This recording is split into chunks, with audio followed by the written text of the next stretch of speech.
like what, why, and how. So this is all what we're going to talk about today. Just what is branding, what is marketing, and some related what topical areas. When you talk about branding and marketing, what that comes to mind is also what? Sales. Now sales is related to the what concept of marketing, and we also talk about overtrading. Overtrading also is a related word. So once we all understand what we are talking about, then we look at why is it necessary? Why is it what? Necessary. We share our experiences with that, and we now look at how do we what? Achieve that. And I think if we're able to do this by the close of the day, we have achieved our target. So on the what, we'll talk about first, we look at what? So when you hear of marketing, what comes to your mind? Marketing. Please, just a quick. Yes. Is marketing different from sales? Yes, there's a difference. Do anyone want to share his idea of what marketing is? So we'll talk about marketing, we also look at what? We talk about what branding is. Even these words are related, right? And we also talk about what? Sales as well. So at least once we get this few concepts, and I'll also talk about OT. Maybe we'll talk about OT as we go on, but it's also something that I want to mention. Overtrading. So once we get these terms clear, then I see that we are all in a what? We are all in a position to get to understand why and how. Then at the end of the day, we have all achieved our target. So maybe if you want to share your idea about what marketing is, and we can go on. And maybe branding or sales, any idea that you have about the three of them, maybe anyone can share.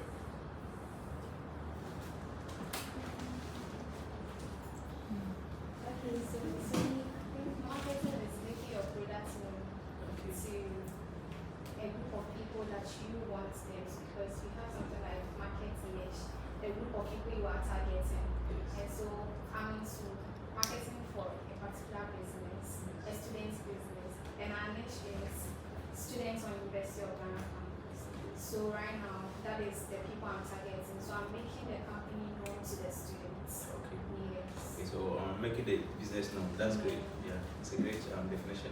Sometimes when we look at the word marketing, we also come with we're creating a market, we're creating demand. It's a process of creating what? Demand for your product. Because you have a product, no one knows about it, and you want to create a demand for it. So if you don't create a demand, then you don't have any, you are not in business, right? So we need to create a what? So it's a process of creating a demand. Well, first of all, people have to demand it before they what? Even talk of what? Buying it.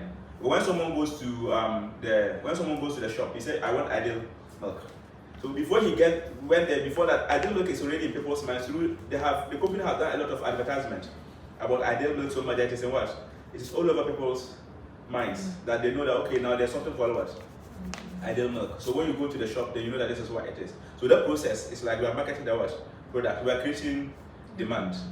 And when you look at the economics, marketing has to do a lot to do with economics sometimes. When you look at the demand curve, you know the demand curve. So demand, once what? Demand increases. Once prices what? Increase, demand reduces. Yeah, so the curve is that way. So that word demand has a lot to do about what? Marketing. We're just creating that demand, the quantity that is demanded. How many people will like it? So the process of creating the market is just marketing. I think once we come to branding, I think this branding has to do with a lot of items here. We still have branding to do with products and services as we're talking about marketing. And branding, we also have personal branding, our individuals. See, sometimes you can view yourself as a product. We are all products. But how do you also market yourself? How do you brand yourself? What kind of, how do you make yourself a product? And what's the kind of uniqueness? So that key word about branding is about what? Uniqueness. Making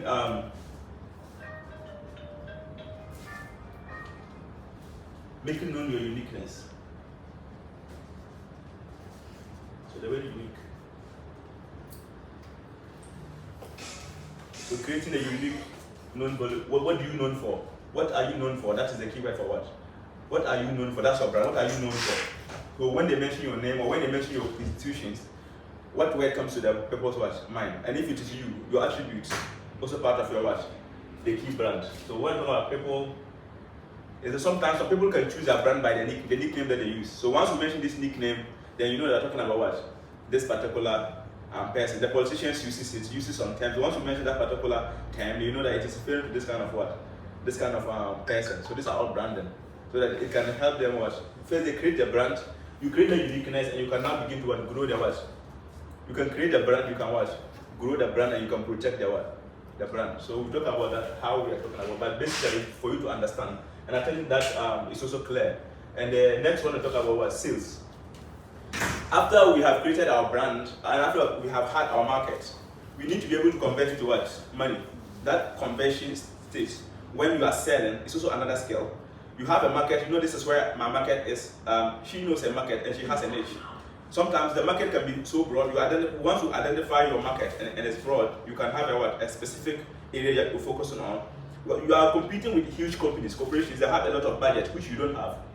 And for startups, sometimes it's good to have a niche, a small area that you are focusing on. And once you know them and you approach them, then your likelihood of sales conversion is what? Is high. When you approach them, how you can convert the market to what? Sales, that immediate conversion is high because now you know your niche and you know what actually they need. So the process of conversion is a skill. Someone knows, if you meet someone who needs what he's having, but he's not able to convince the person to what? Buy it. Because people have reasons why they shouldn't what? Buy something. Because they have different alternatives. You're not the only one what? Selling. Even though he needs it, but you need to know how to what? Convince him. That immediate process of convincing someone to just buy it. See, when you're walking through Kajetia or Makola, I say, blah, blah, blah. Anybody walking through that lane, most of them are there because they want to what? Buy something. But not everyone is able to convince them to what? Buy it, but they buy from someone else. So that immediate convention is just what sales is about. And I think these key terms, once we understand that, then we can move to the why. And once the why is established, then we can begin to now go about what? How do we even do what? How do we carry out our marketing activities and how do we carry out our branding activities? So basically, this is the key terms. I don't know, at this stage, if you have any question or any addition to ask concerning these key things, then we clarify that, then we proceed to the next phase. Okay, Yes. Mr. Aldo, so per what you just said concerning sales, Yes. I could define sales as the process of converting your market and your brand for value. Yes. Yeah.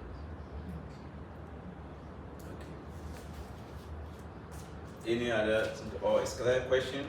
So what would be the major difference between marketing and sales? Because to majority of people, marketing is selling your product like sales. Yes, sometimes marketing and sales is just like crocodile and alligator. I saw a crocodile and alligator. We know them, but mostly we don't know the words. The difference. The difference. Like someone asks that what's the difference between crocodile and alligator. I say he can't tell, but the one thing he can say about it is that once you see any of them, just run. That's all. As you know, them just run. So they are very similar, but you see, you have to create a demand first. You have to create a what? We have to create demand. I think when I started my marketing career, somewhere in 2015, that was when I really started my works in marketing area. Because mostly, when you see someone like a CEO, he's a head of organization, most of them, they are marketers in disguise. Because sometimes they use that word, most CEOs are just marketers in disguise. Because if you say he's a marketer, then people begin to have that defensiveness. They will use different organizational titles. Strategist, CEO, but indirectly they're just senior marketers. They're all playing the marketing what? The marketing role. So I think one time I had to have a mentor. I asked him that after I finished in the university, I was seeking for advice. I said, okay, I should go and do a personality test. So when I do the personality test, it indicates that I could do better in what? I could do well in marketing. So immediately I have my small startup. I just want to change my business card and put marketing on it without really learning much about it. I just put marketing and I ventured into my first marketing. It was one institution, Race Skill Academy. So I marketed for them. But it was also situated around KUST and the target group was the student of KUST to teach them some IT and multimedia skills. That was just their focus. And before we start, it was the first time. So we have first time marketing is always quite difficult. Usually that's also where this branding becomes important. I'll come to add that. But first of all, we get that there was an opportunity within the school. They have some text messaging platform which people have not been using over the years. So we leverage on that and we leverage on the organizational relationship with some department of the university to get access to that platform. So we send messages all across to almost every student in the university. They all have our messages. Now, when they see it now, they were calling. Anybody who called, we write down the word. Once you call, we write the number and your name down. Once you call. So the list of people that we have, because they receive the message and they make an attempt to what? Call. So we have created a what? We have done marketing and we have created a market. So we have a list of people who are, anyone who calls, he has interest. So now we have people who are interested. So marketing is done. We have interested what? Members. But are they buying? No. So then we begin, from then we begin to apply the sales techniques to convert our market to us. Exactly. Yes. Can you go over that section again? Yes. I said using that experience with Reskill Academy. When once we get people calling, once they call, we write down their what? Like, please, can you repeat the whole scenario again? No, I mean from that scenario is okay. I didn't really get the Yeah. scenario, but So- I think I go a bit. Yeah, I was using an example of a marketing contract activity that I roll with Reskill Academy. So the institution has a relationship with the department, with the university. That's the Center for Business Development. They have a relationship with them. And with that relationship, we realized that, and the target market was the students of what? K University. That was the target market. And we leveraged on that to get access to their messaging platform, to send messages, to text message to every single student of the university to receive our message. So we did that. And after we did that, some of them who saw the message and they were interested, they call us. And once they call us, anyone who called, we write down the person's what? Name and contact. And this takes about a week or 2 weeks to just write down those names. So after we have that list of names of people who called us, so now we have undertaken the marketing activity. And we have their names written down. So marketing is done. We have potential what? Customers now. We have a market for our institution to start with. But now, the task now that we have now is to convert this market, to convert them to sales.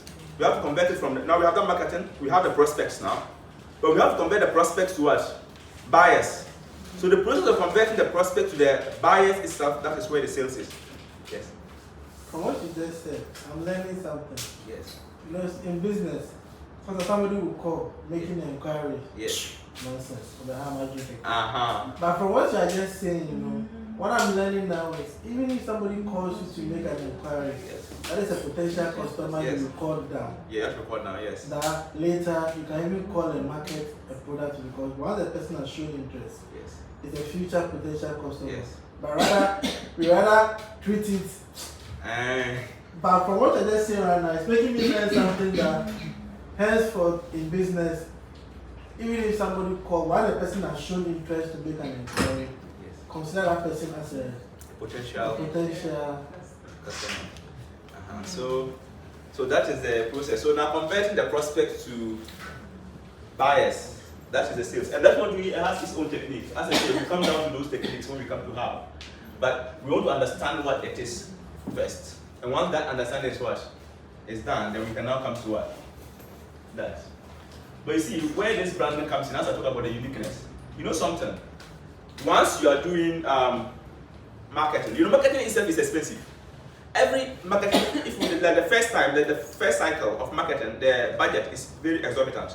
Spend a lot of money, sometimes TV, sometimes radio, but you have to do this to your point. You want to get to your point where you don't go to the market again, the market comes to you. That is where branding is coming here. Once you create a brand, you want to get to a point where what? You don't do marketing again. Marketing is not so much the key thing here, but that's your branding. But if you have that brand, and you're able to create the brand and protect the brand, you get your time that the market is now what? It's coming to you. So that budget is what? It's cancelled out. While you begin to now focus on what? You now focus on production and establishing your what? Internal structures. Because in business, once the business is growing, marketing is not a key problem. How to maintain your internal structures, your human resources is a key thing.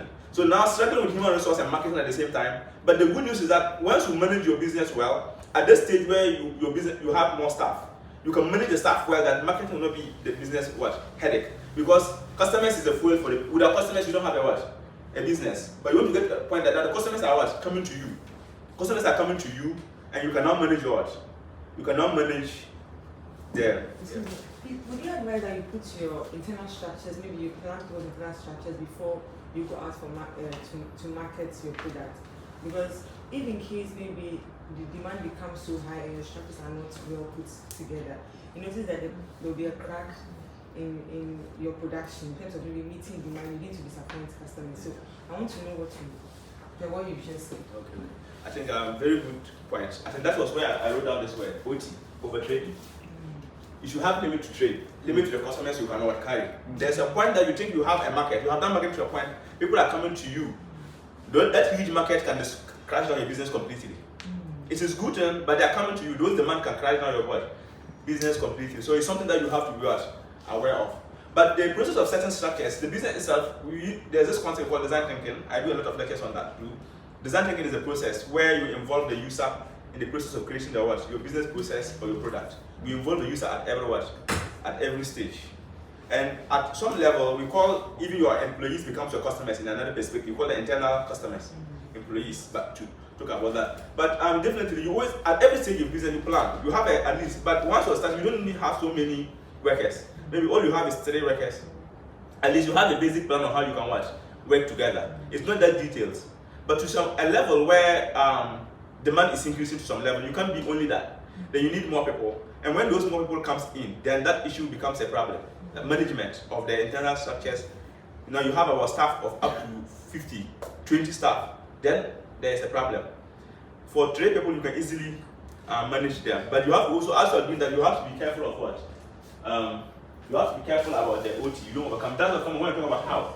Because in the branding, we talk about branding in different stages. We're talking about creating a brand, growing a brand, and protecting a brand. So now that is where the brand protection comes in, where you have to pay different prices to protect your brand. You can pay money to protect your brand as a price, but sometimes price can come in 3 forms. You have money payment, you also pay with your time or freedom. It's a price. And you also have the peace. You can pay with your peace. It's also a price. But the good thing about human being is that God has given us the freedom of choice. It's used to choose. Maybe you can see someone is making a mistake. He's sacrificing his peace for money. But maybe that's the person's choice. But the problem is that some people are not even aware of, they're complaining about it, but you want something, you don't want to pay the price. Everything has a price. You just have to know that you need to pay that price for it. But that is where that comes in. But you have to plan it. At least you have a basic plan. But the plan begins to change with time. If you begin to involve the user in their point of view, even though you also come with a point where you need to be consistency. Consistency is a key thing when you come to branding. If you are not consistent, then consistency is what creates a brand. People is known you for this, and you're able to be consistent with that. Even though there may be changes along the line, you can be static, right? But at least there should be some interval where you make. But in the initial stages of a business, you have to go to some point where you can now you know that after a 6-month cycle, you have been intensive about your business. You have learned, you have unlearned about 3 cycles of operation, or 5 cycles. You have learned and unlearned. Then you know that now this is the brand I can now maintain. So it's a stages where at initial one you don't need to involve so many. You don't even need to involve so many clients. Your target client is few. You can serve them You can serve them better. You can serve them better. And once you can serve them very better, then you know that okay, now with that you create a small structure, and with that you create a small brand about yourself which you're going to protect, and with that you can now grow. There's a company I advise and also work with. We had a contract, a robotics contract with an institution, and once we get a contract, we are serving them to the best of our ability. But once we get other organizations are also calling in, and I tell the team, wait, we are not taking any contract from anybody. Yes, this is money. But we have to pay the price of losing the money to gain what? It's like we are losing money to get something else, but which we have to protect our brand. If we take more, the place we are in is because of what we are doing there. That's what's calling for what? We will lose that. We get one and we lose our peace in addition. We lose our peace in the future. We lose our money. We lose our freedom. We leave everything. You see. So you consider that, but that was a great point. That over trading. Yes. Okay. Then please, you mentioned branding. Yes. So I just started, or I bounced back on my natural hair products. I'll say that I bought some samples today. But I noticed that you mentioned branding comes at a cost. Yes. Now, if I take out the labeling, the production cost, the cost of containers and all that, I noticed that if maybe I have a cordial relationship with the customer I'm selling to, and maybe I took off the label, yes, but you know it's me, it reduces the cost for them to still use the product. So as a startup who is not, or maybe I'm still like navigating through who like the pricing and all that, what would you advise that maybe people that I know that know what I can do, should I just maybe give it to them at a reduced cost without the branding and all that, maybe the containers? Then maybe those that I don't know, then I focus on like giving them the ones with the brand so that I can reduce cost of production. Okay. So I think that's great, but we'll come to that. We'll come to the how to create the brand, the process. So we'll look more details about that. Yes. Yes. And are there questions with the definition of what the key concepts are? Everyone is true. Then we go to why. As you mentioned, why is marketing even important? You see, in business, everyone knows that. Without marketing, there's no business. Without customers, you do have a business. You need to create the market. So at least for this reason, we know that marketing is what? Very important. And when we talk about sales, there's one point we call about sales, closing. The process of sales. You can have people who have interest, you are communicating with them, but you must close the sales. You must give the product to them and take your what? Money. Someone can be chasing clients for a long time, but you haven't given the product, you haven't taken your what? Your money. So without that cash flow, cash is what runs what? Business and profit. So if we waste time, people do waste time on marketing. They're on social media, everyone knows about them, but are they selling? No. So you have to come down to that key point of sales. So without sales, you are not in what? Business. So you have to sell. And I think that is also why sales is what? Important. And why we have to learn about what? How to what? Do it. And sales, sales is so easy for some people. He just meets a client, someone can meet like 10 different people and you're already losing what? You are losing hope. You don't want to even do it again. But sales is not a difficult thing. It's easy if you just know how to do it. But the problem is when people don't know how to do their what? Sales, that is the what? The key problem. In sales, marketing, and other fields, mostly, it's just, the thing is that some you think it's magic. It's not magic.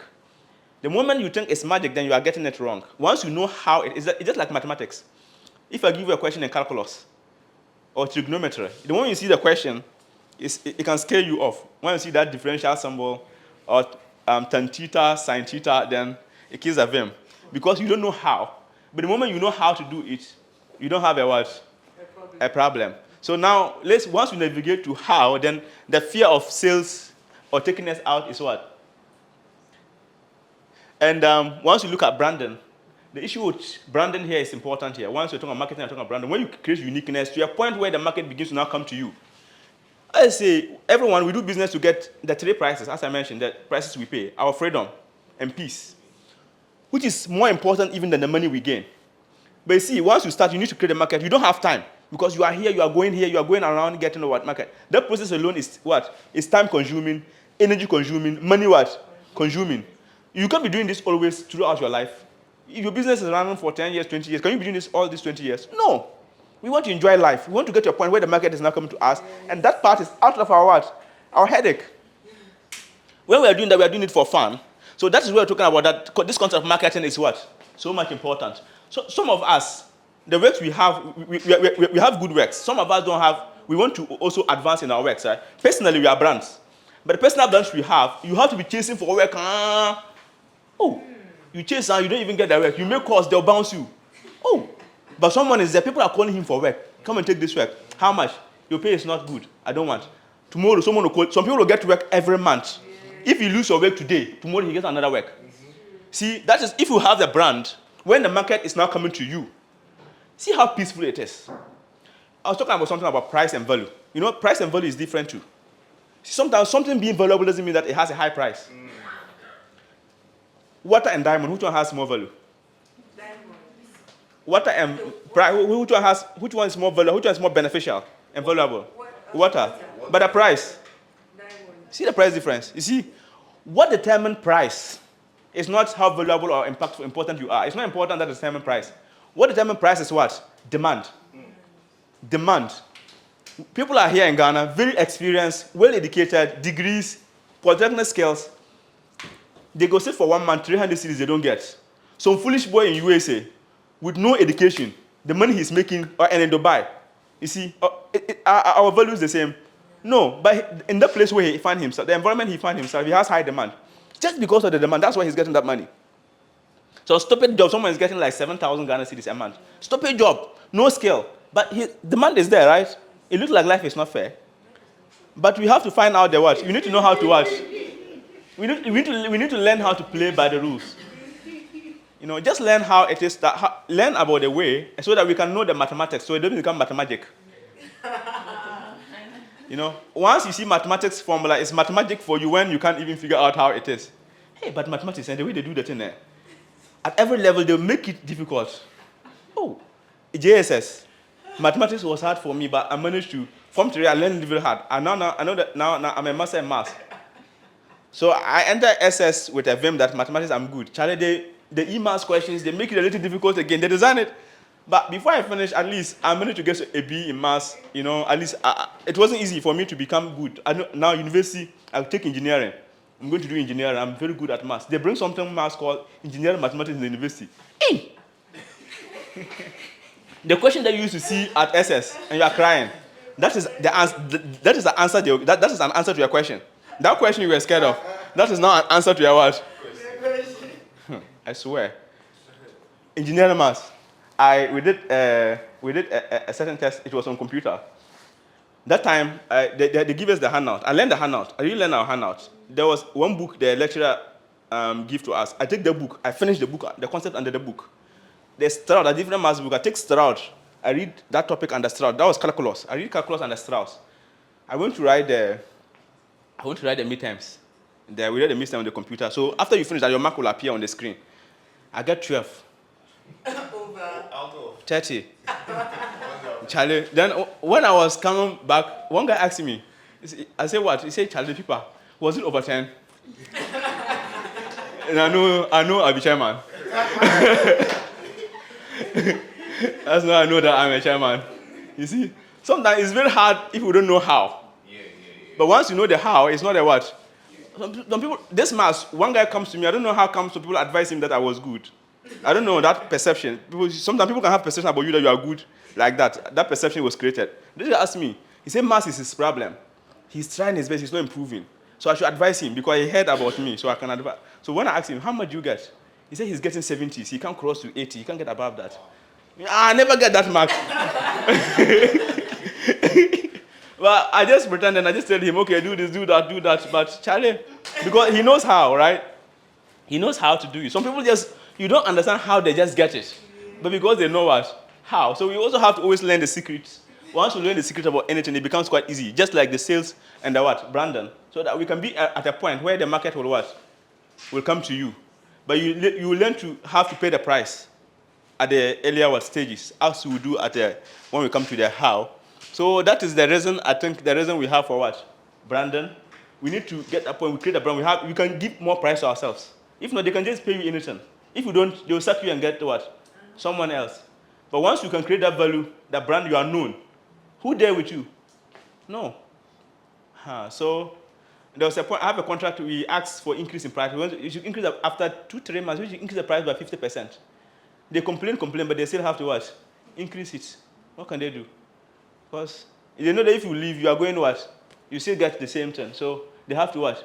But if we're someone whose services was what? Limited, but you have to prove your point. So you should be working you should work to the point you are working. Don't look at your resource being equivalent to the money you are giving. Just work so much, let your value be so much more than the money you are what? Getting. And that will create at the initial stage, if I look at this organization I'm working for, they don't deserve what I'm giving them. Yes, you have the value, but do you have the demand? No. Let them see that they can't lose you. Give them the value to your best, and your name will what? Through that, your name will go higher. Because one organization, through that, your name will go to other organizations. They feel your impact, then they can't what? They can't afford to lose you. Then that's when you begin to now give your prices. But at the stage, you are still important, it's true. But you don't have demand. Your price is what? Low. You are just like water. You're so voltaic. I have a question. Yes, ma'am. So the question is, how do you create demand? How do you create demand? Yes, very good. I think now we are creating the demand here. I think we can start with the how, right? Yeah. So basically, how to deal with demand? We can talk about what? First, we talk about creating demand. We talk about creating, and we talk about what? We create a demand, then we manage and maintain it, right?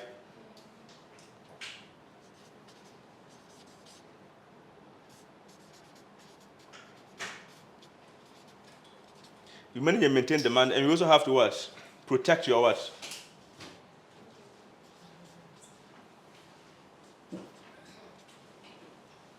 And we also talk about, okay, this word comes growing demand, which has your management and what? Demand growth. So you create a demand, you manage and you what? You manage, you grow it. Once you create it, you have to manage and what? Grow the what? Demand. So once you're able to grow your what? Once you're able to grow your demand, then you can what? You have to what? Protect it. But the process of creating demand, you see, when I come here, as I say initially, I was learning something from you. You mentioned the book review you are doing. Talk about the word about what? Desire. You have to have a what?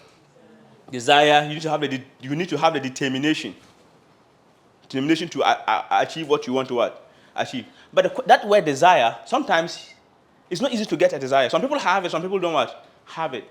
You know, the key thing that brings about desire is the word, this is the word, clarity of vision. Once clarity of vision is not there, your desire will not be what? There. You see, sometimes doubt, and what kills clarity of vision is also doubt. You are what? You are doubt. You are doubting.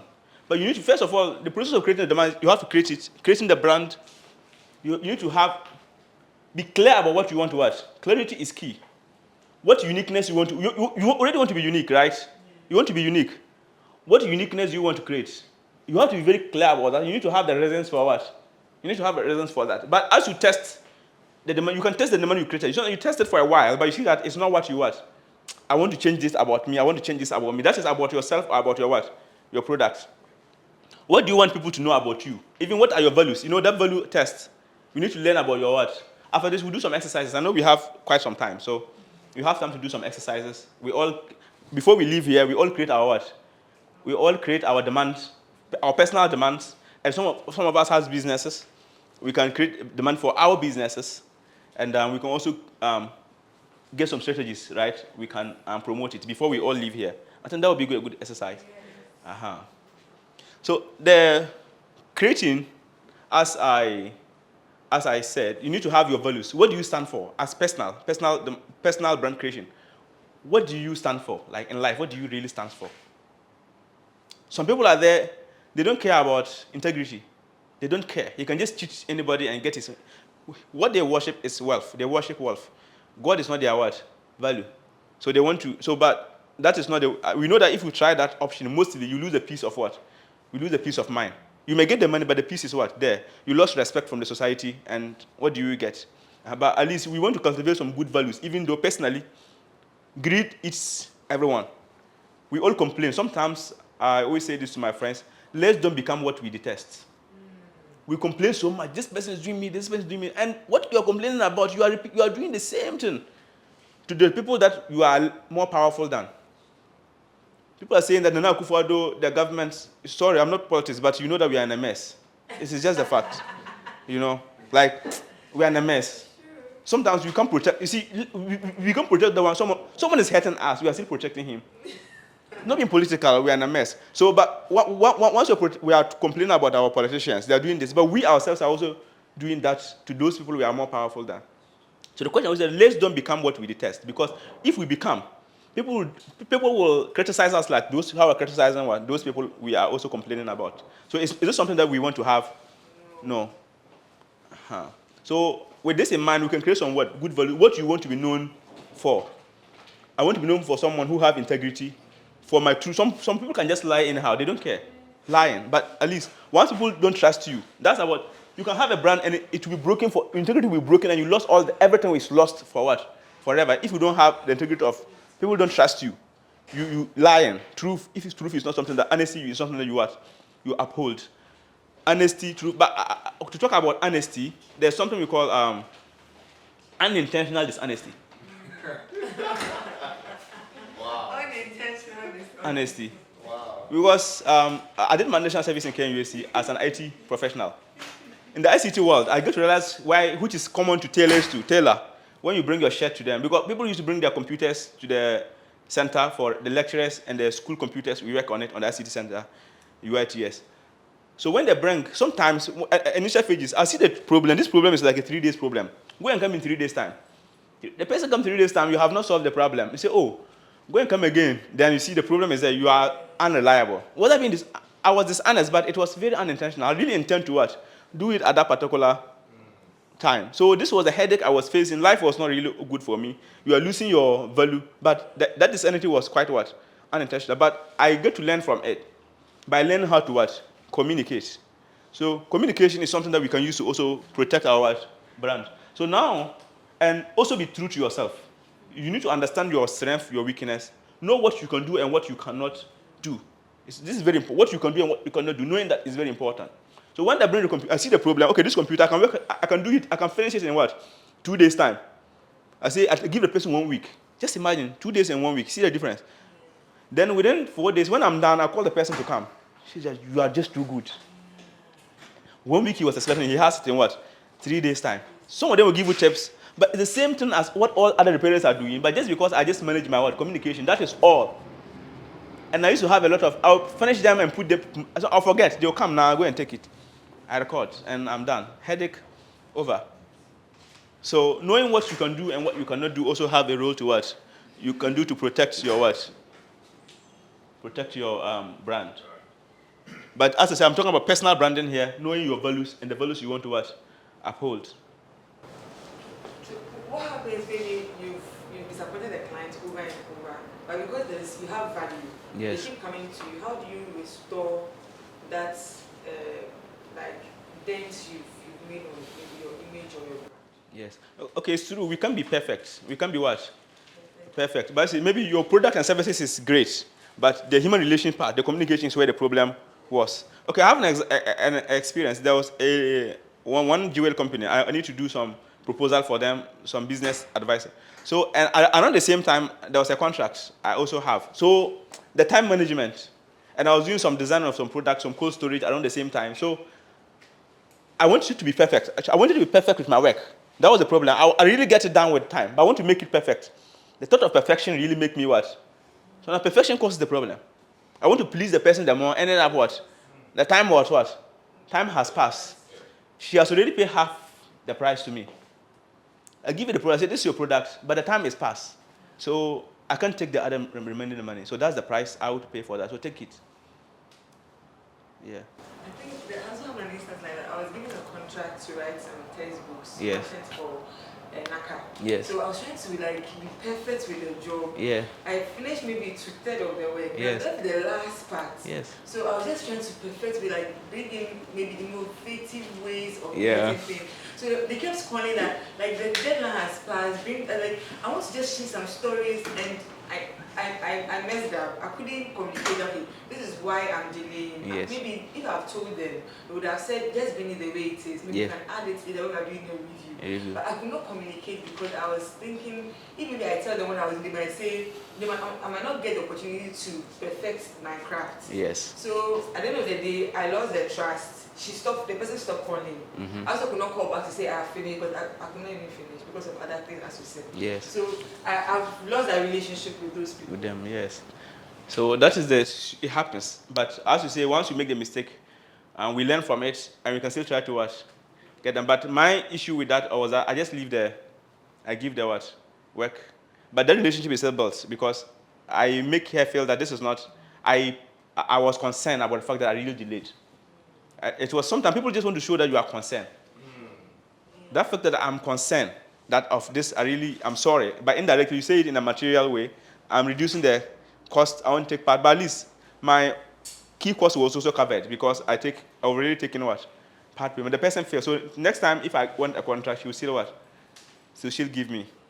So that's sometimes how, and there was a contract I was managing for Farmer Line and Kumasi Hive. When they were doing this IoT, their first IoT product, when they were going to IoT farming. So it was a very, we are looking at creating IoT systems that will communicate with the cloud into that system. So in some of these products, their parts, the microcontrollers, they can misbehave. Like you program them, it's not, you can't, you misbehave, you don't understand because you didn't make it. The parts you didn't make it, like the sensors, you didn't make it. They have the library. So even though they may be programmed by the team, but they may have issues. We give timelines. We give what? But the situations was just it was a situation. There's a situation. Then I will call them. I say that we are working on it. We are hoping that by this time we'll get this. This is the situation. So when I realize that we are not able to get it, 3 days to time I usually communicate to them again that, you see, what we are expecting to get at this time, we can't get it. It's a hard communication. But I tell you, because if I don't, and then when they come to the office, then I'm more in a hell. And now everything I'm telling them, they don't believe it. They just say that I'm giving excuses. You know, there's a difference between excuses and reasons. Excuses is just something that you are trying to, they attach falsehood to excuses, but truth to what? Reasons. This is a true reason.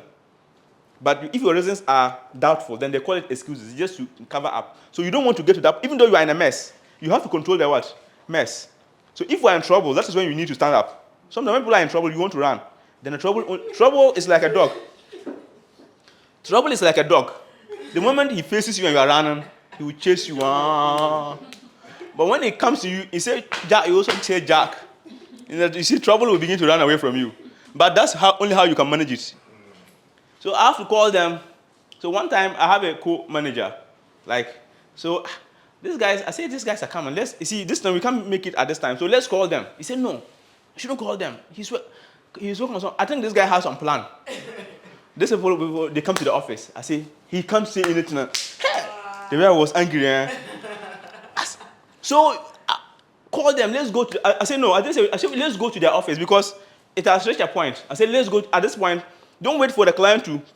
Don't even if it's worse, go to him. Don't call him. So when he sees you, he's not confused. Any bullets he wanted to give you, he can't give you the bullets again. It's like he's not happy, but he still trusts you. It's just circumstances, but he knows. So this is how some of these difficult situations, just to maintain your what? You can be working for an organization. You can be working for what? An organization, but you being there, your values. Once everyone knows this is what you are, even to the point, you have some organization, some bosses, you may have a boss who doesn't care. But you have to care about your value, because if she left you, who are you? Nothing, right? So it is you are also a product, a brand. Those people that you're speaking with. Later on, but the project becomes successful along the line. It was successful with this Wazi Hub, French guys came down, and it was, so it was later on, but at least they didn't take the contract from us. But you see, it was a turbulent thing, but it get to go through. So in many cases, this situation happened, but you just have to what? Communicate, and you have to communicate you need to communicate very well. Yeah, so I think, yeah. So just to add to what you said, it's very true. Currently, that's the situation I'm in. Yes. I joined this company on contract basis, and if you go online, they are all over, seeming everything is working well. Yes. They've gotten their marketing right, Yeah. and the demand is there. Thank you. The demand is there. So when I went, I realized that the thing was not working. Yes. But the people outside thought, and the demand is just there. Yes. Unfortunately, what was affecting us was an act of God because of the high temperature. And because they didn't want to be like, we failed, they were still holding. I said, look, I just joined you, but you are messing up.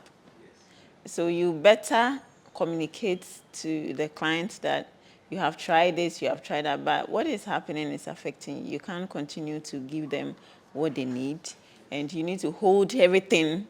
It was like, oh, blah, blah, blah. But when they went and came back, they rephrased what I said, and they did exactly that. By the grace of God, most of the clients are just cool. They are just not saying anything. They are happy. And I've always told them, integrity and honesty plays a key role in this. But the second thing, or the question that I have, is that now the market is there, and we are not able to help them. In this case, what do we do? Like, how do we solve? The market is there. The market is there. But you're not able to serve. Yes. So the good news is that when you get to such a level, when you have the market, you have the market, they are there, but you're able to use communication. See what she did? She used communication. And now her value in her company has increased. See, sometimes this word courage, the word courage is not easy to get. Courage. So it takes courage to face. It was hard. This is her. The courage she has, the bosses don't have it. To face the facts, because they don't have the courage to face the what? Clients. It takes courage to tell the truth. But when you tell the truth, the heart is coming. But if you don't, see the way, if you don't, what will come is worse. So bad and worse, which one will you choose? You go for bad. So, but that's the situation. But she was courageous, and with her, she made that what tough. So you have to make the tough decision against your bosses to push them to the right order, even if they refuse. They could rather no, this lady was right. Then your value is increasing. When the time comes, you go to increase to have that conversation of increase in price. They can't what? Yeah, they can't Any price you give them, they'll take it. they'll take it because you have increased your what value. It's checkmate, but you need to know that point where you know that this point you corner them to the point that they can't say no. And it has helped me to know my value. Yes. It's not everybody who value what I have realized that I have something. Yes. If somebody doesn't value it, I just leave the person. Leave it, yeah. And so right now, what do we do with I can Yeah, sorry I have to an say answer. I really have an answer for you. Don't worry, I have your answer. Thank you. Just don't worry, I have an answer. But I just wanted to acknowledge the fact of the role you played in the value this concept. But I'm coming to the answer. Her concept comes from overtrading, still overtrading. You have what? They have do more marketing than they can what? Get. I have a current client who is also making these plastic blocks too, the same thing. She has more market than she can what? Deliver. That is good news.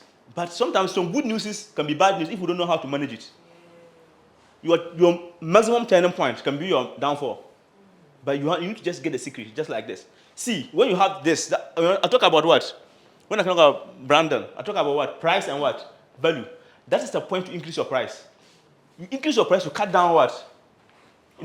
And to cut down the pressure of giving you. So those who can pay, they pay you so much that you pay your clients, your workers become so happy that they can satisfy them. I'm telling this lady, increase your price. I'm not a wicked person, no. But the market is saying, I see your product is like gold. The demand is so much. Increase the price. It's economics. When demand increase, prices what?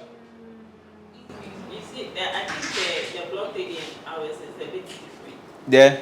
The example you are citing. Yeah. For her product is working. Okay, the product is working, yes. The product is working. Yes. Ours is the products are in two folds. Yes. The structure and Okay. what you put in the structure. A structure and what you put in the structure. Yes. Okay. What you put in the structure is failing because of the structure itself. Yes. I hope you understand. For example, if you are into hydroponics, you have to put up your structure before you do the planting. Yes. I hope you understand. Now, the plant is failing because the structure is not functioning. Okay. And that's the point. But the client is still interested in the plant. That they have hope that if the structure works well, he will get the plant.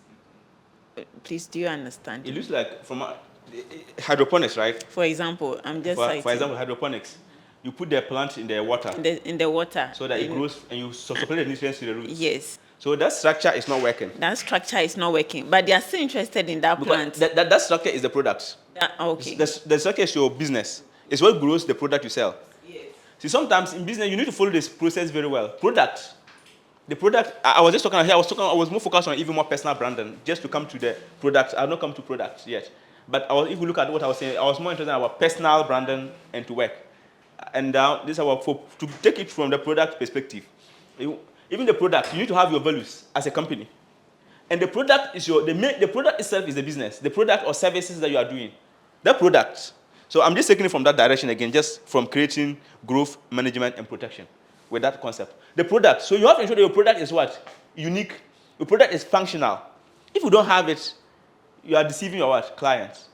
You have to have time, even if you tell your client, oh, currently I have a problem with I have a problem with my business. We cannot save you for the next 6 months. But we work on it, we'll come back to you. It's better than to keep on what? Deceiving them. And you work on that. Pay the right price for people who can do the work, who can build the structure for you. Pay them. Everyone has a price. You don't pay the money, you pay with your peace or you pay with your what? Freedom. You lose your value. Bring the right people who can manage the structure, they'll come and do it. Push your what? Give the hard communication. Their clients.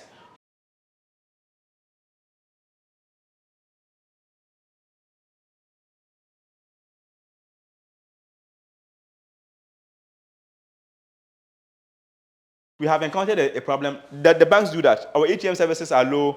We can't work for now till this time. Sometimes we don't even care about it, but at least it makes you respect them that they have getting your value. So you have to communicate to them, oh, this is the situation, but you have to, the business is a product. It has to be working, at least it should meet the basic requirements that what customers are expecting. What your communication, you need to get it done. And when that is done, you are creating the brand or your product. Then you now go to what? Now you can talk of growing it. The marketing, the growth, which you have to do in stages, right? At least you have a basic a test market, a few customers to test it. Definitely, those few customers will have a problem. They will complain. But because they are few, there are like 10 customers or 5, you can manage their complaints. Take the complaints into place. See, business is actually not to give you headache, it's to give you peace of mind. But if you run it wrongly, you have no peace of mind. So you do it, you communicate with them, you grow their what? You get it, then once that is set, once the basics are set, then you cannot easily grow it. Growth becomes easier. I have my product, it's working, my marketing is done, then you begin to But if the product is not, if it is that the product was working and people are demanding it, you increase the price. It means your value has now, what was coming, price and value. People are demanding more than you can put. It means that your actual product price is high. Can everyone buy? If gold was 2 cities, wouldn't we, all the gold market, their mines will be in pressure. But it is just high because demand is high. Those who can pay can go for it. And the engineers are still producing it. And we are the world is balanced. So if that happens, it's telling you to increase your price. Increase it so much that, not so much, but increase it to a point that you are in a market equilibrium. You know the equilibrium, the point of equilibrium, when the quantity demanded is equal to quantity supply. To that point, it means that your price has to increase. It's just mathematics, right? And once you do that, you are safe. I don't know if that answered the question. Even though that was talking about that brand, and if things are going, you need to still protect it so that it doesn't go. And yes. I just wanted to ask a question. You said you are a brand. Yes. So what relation do you make between the brand and your character? Okay, between your personal brand and your character, right? Yes. Actually, okay, the word character is from the word characteristics. So I'm a materials engineer, though. So sometimes I begin to relate human beings to materials. Sorry if I use those words that are this, but characteristics of your materials. That is how the material is. Human being, your character is what you are known, what you are. You also have your behavior. So your characteristics has to do with already this is who you are, and it has to play a role with your value. Some of your character is bad, Some of your character is also good. And among your good characters, some of them can play in the brand you want to create. The brand you want to project. See, sometimes what people show, the packaging, you're packaging yourself to show to the world. First of all, you need to know who you are. You need to know who you are. Knowing who you are is important. Your strength, your weakness. See, this strength, weakness, your opportunities and threats. You know the SWOT, right? Yes. The SWOT is very important. Know your SWOT. And aside your SWOT, what also you have to consider knowing yourself is your personality type. You have all done personality types, right? Yeah. The personality type. You have different, choleric, sanguine. You need to know that type. But the good about personality type, many people bring different personality types. Carl Jung also brings a lot of personality orders. Some of them use colors, but most modern psychologists uses colors in relation to different people. But it's all based on Carl Jung model. We have the inside discoverer. They use Carl Jung model. Some people use colors to categorize people, but basically it's just simple. Don't worry about the terms. Is it about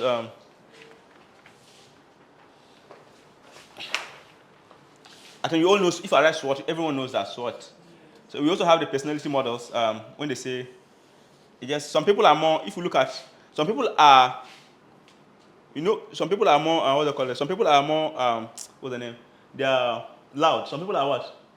Loud, and people are reserved, right? They say some people. So now, how do they spell reserved these days? R-E what? S-E. R-V. They haven't changed it. It's the same spelling. I thought they have changed it. So some people are reserved. Some people are what? Outspoken, right? They are loud, right? Yes. So they're extrovert. And if you look at some people are also project oriented. Some people are more projects. And other people are also what? There are people who like to speak. They are what? Also, they are also voice oriented. They like to be outspoken. They are outspoken people. Even though some people can be extroverts, but they're extroverts with their projects. They want to do things, but talking is not their business. So you need to know which category you fall into. So if you are here, it means that you are someone who is loud, but you like to speak.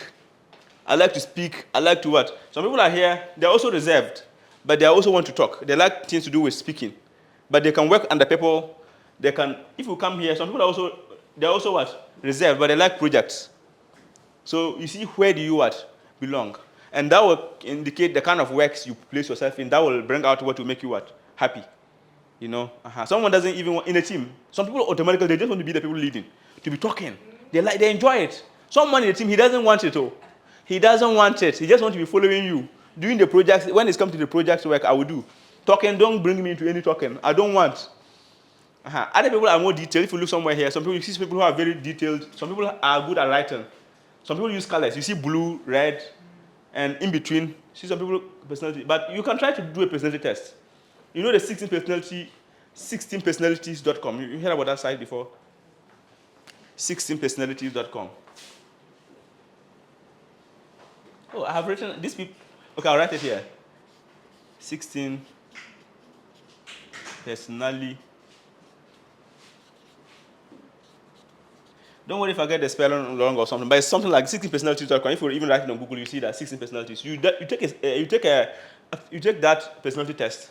It will tell you some things about yourself, still based on this model, so that you can know the kind of work to do, how you can relate with your woman.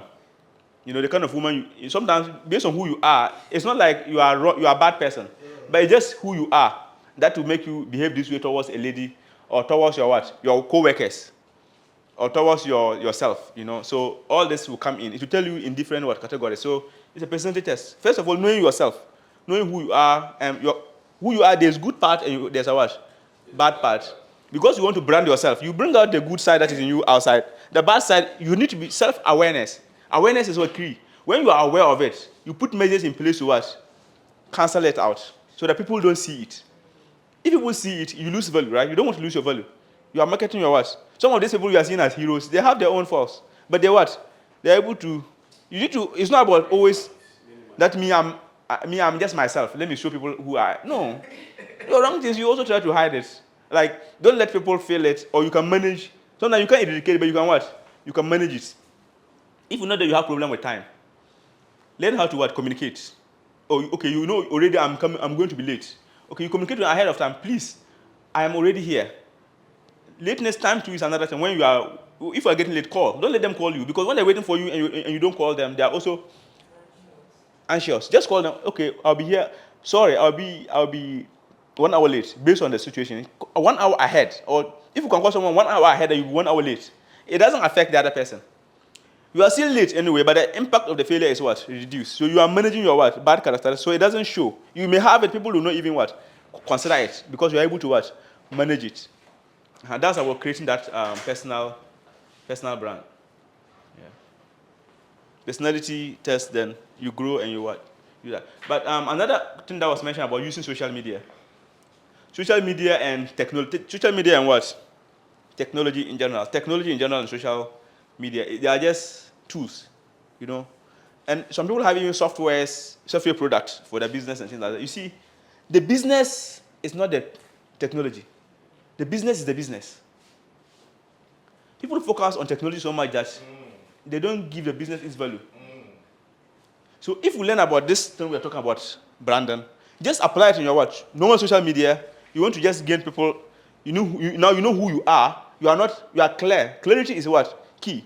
That point of creating brand about clarity, creating your uniqueness. This is who I am, knowing that, and now you create, this is what I want in life. See, people don't know what they want.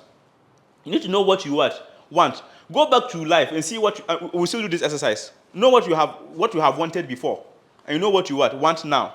What you want, sometimes different thoughts you can change it, but you are specific about what your life goal is. One that specific is done, and you know why is that your want?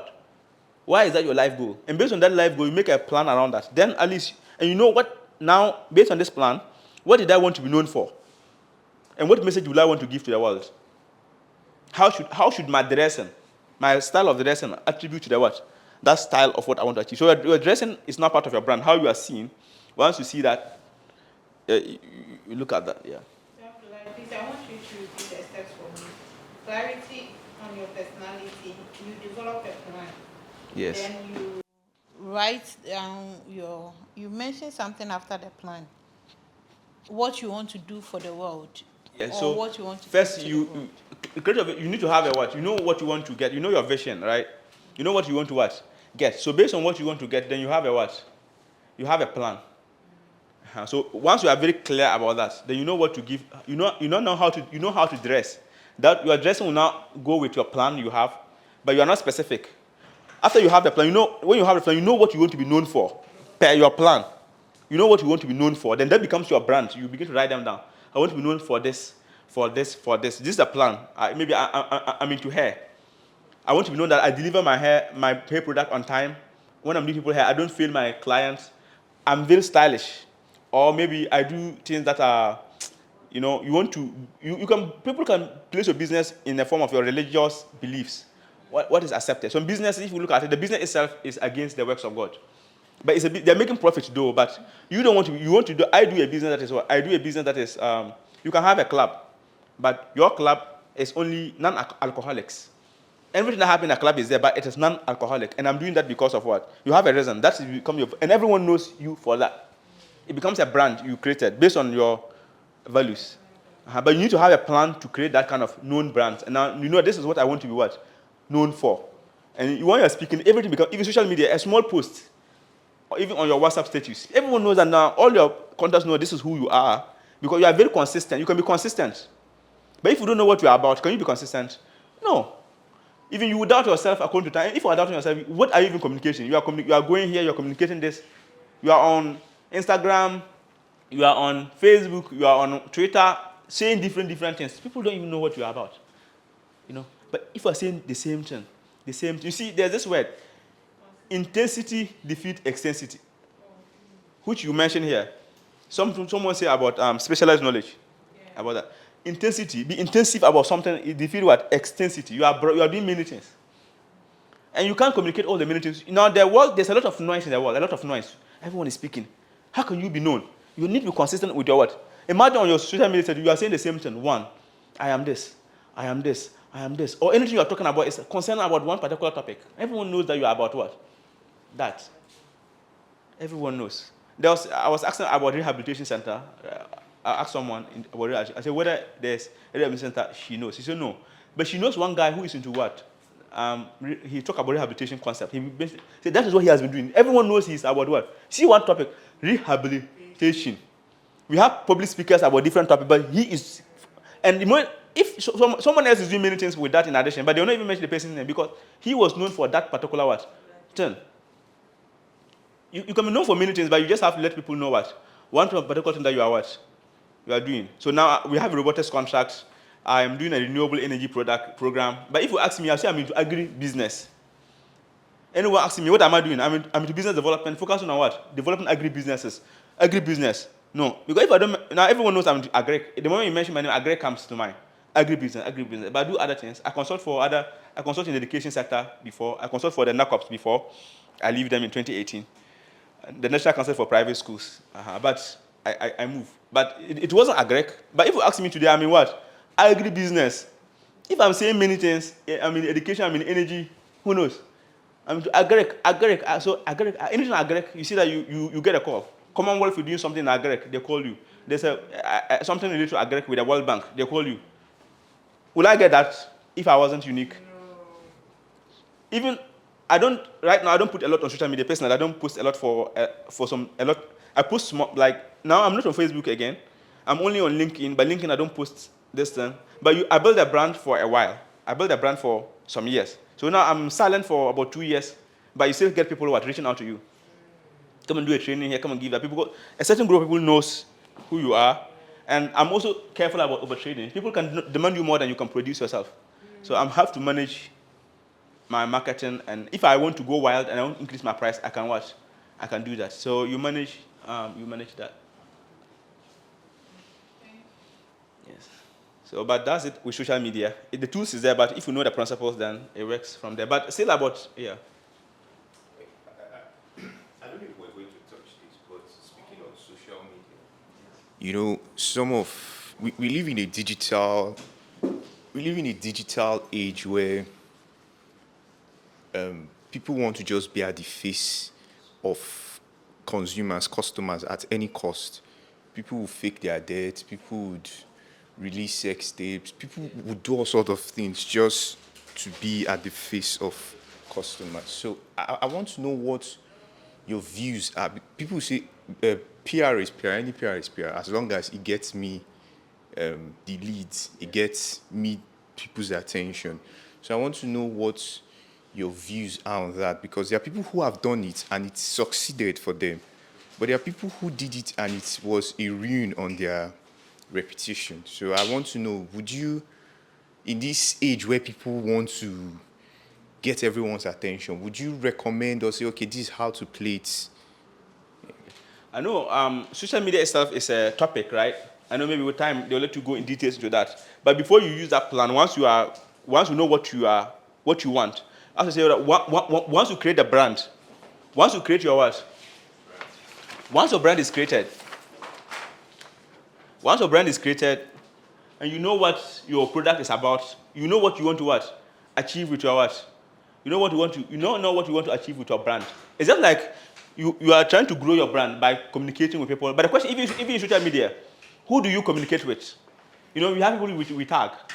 I think on the consultancy for NACOPS, they were doing their first conference. That time, NACOPS was not but after that, it was become one of the top known private organization. But now they have gone down though, but I'm not with them. So please don't attribute. Yeah, listen with me. So at that time, we promoted on social media. We promoted their event, their national conference on social media. And we sent some messages out. Some of them were criticizing government organizations, their policies, intentionally. And when we said it, see, we paid for the boosting, and we target to reach them. We know who we want the message to reach, and we know it reached them because we pay for that. We pay Facebook, we put the tag names, it will reach you. Specifically, it shouldn't reach anybody. We want it to reach 10,000 people, and this 10,000 going to these particular organizations. And we are sending messages about multiple times. They think the whole world is knowing. But we target them. We didn't invite the Ministry of Education. They came with their representative. That we know we were not invited, but we come. Then Niyama. You know, you need to be very intentional about almost every step. But if the plan and the creation process is not very strong, then you miss it from all that perspectives. It was just social media, not using techniques, but based on how and the sources that we want to use, we still get what we want. But as I say, we have to be ethical. You need to have you know what you stand for. Don't go beyond just to get. As I say, everything has a price. You may get the leads, you get the money, but you lose your peace, and you lose your value, and everything comes down crashing. As I say, it's just a tool. Social media and technology is just a tool, but the business is the business. Like a sword, it can be used to protect, it can be used to cause harm. But you need to know how to use it. But there's one thing I want to, you see, there's a lot of things to talk. I have not really talked more about sales. I didn't really talk much about sales, but maybe I'll say something small about sales, and I'll also say something small about one thing about sales branding. Just one thing. When I do that, then at least we can do some exercise. There's a lot to be said, but you see, people go to do marketing for 4 years in the university. We can't learn everything within this time. But at least I know what we have shared. You guys have learned something from it, and we can increase your knowledge. But to say the last two things, one thing, I'll talk about the sales process first, and after that we talk about what? The last part of branding. We are here, but the sales is important. See, if you want to sell, the first stage of selling is prospecting. It's stage by stage. Prospecting. Let me.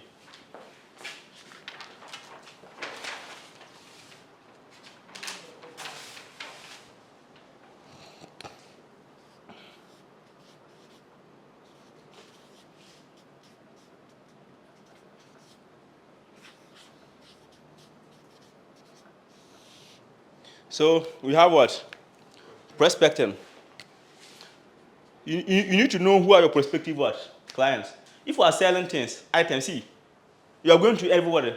Charlie, I'm selling maybe I don't know what product should I use, for example? What product should I use? Huh? Washi. Okay. Huh? Shampoo, right? Okay. I'm selling shampoo, right? Charlie, oh, like you go to the house, I'm selling shampoo. I'm selling shampoo. You see, you tire. You go meet like 30 people and one person will watch. Will buy. One person out of the 30. Imagine you will stop. That day now you stop selling. Because you didn't prospect. You need to identify what the product you are selling, who are the people who will what? Buy, who are likely to buy, just like we did. Those who called. They were prospects. They are people who have the characteristics of based on where they are staying, how they are, how you communicate with them. You do that prospect, this kind of people what is likely to buy my what product. You can even write their names. You can know where they are. You can number them. Now these are my prospects. Sometimes through social media. You can use social media to help you do prospects. Some people like if on social media, I have social media marketing, right? Anyone who advertises his product on TV will pay for social media marketing if he's not having it. He'll pay for it. He's a prospect. Anyone who advertises on what? Radio. He's not on social media. He's a social media marketing prospect. It's just simple, right? So you need to do some analysis based on the field. If you are doing shampoo, right? Every lady has what? Shampoo. But you know that based on the price of the shampoo you are having, ladies at a certain place will like this type of what? Maybe yours is low cost. Yours is just what? Low cost what? Shampoo. Once people can, you need to have some uniqueness to it. That word uniqueness. It needs to be different from whatever is in the what? In the market. Anyhow you can find the uniqueness, you must what? Find it. Either it is cheap, it is what? Easy to use, or it is more foamy, or it is plenty. Just something unique. You need to find it. Or you have some ingredients to add health to it. This one have more health benefits. Add these ingredients to your hair. That uniqueness is what you have to what? Create. And you need to be very known. So you look at people who will need, if it's related to health, people who are more conscious about health, you go to only them. So you are doing prospects. So once you do the prospects, then you do the what? Engagement. So now it is you that I'm going to what? Then you do the what? You do the engagement.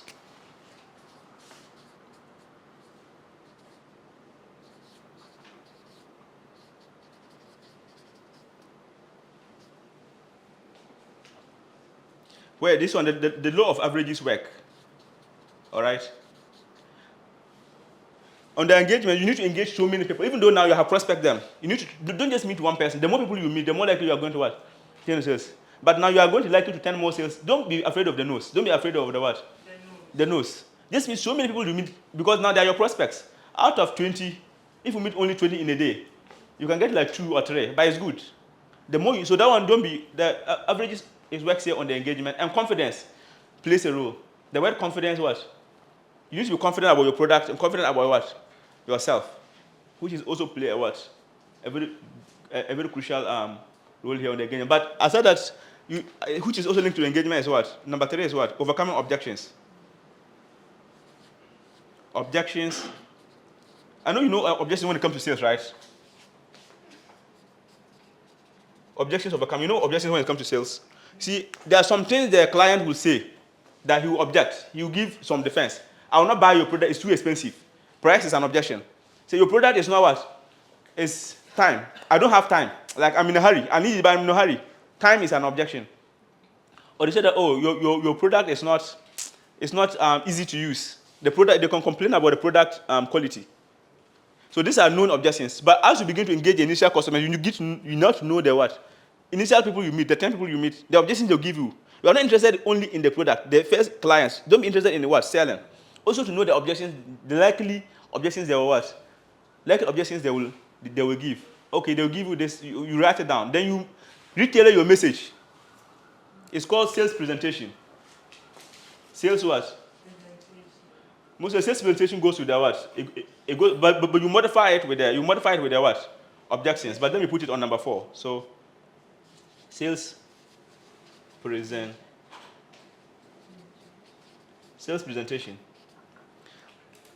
Ideally, if you have a basic sales presentation before you start. Something how you want to engage. But you see, imagine you're meeting a client already. Sales presentation means you already know what you're going to say. Well, you're not going to meet the person before you think about it. It's like a pitch. In business, investor, you call it a pitch. In sales, you call it what? Sales presentation. You need to know it. Don't meet the person before you're not, I'm not thinking of what to say. You're already, because you have done your prospect, you know what it is. The message, you know the message. If I meet this kind of person, this is the message I'm giving him. 1, 2, 1, 2. And I know the objections. He's going to complain about this. And this is the answer when he say time, this is the answer I'll give. If you say this is the answer I'll give, that's the objections overcoming. Once you know this, and you can go to what?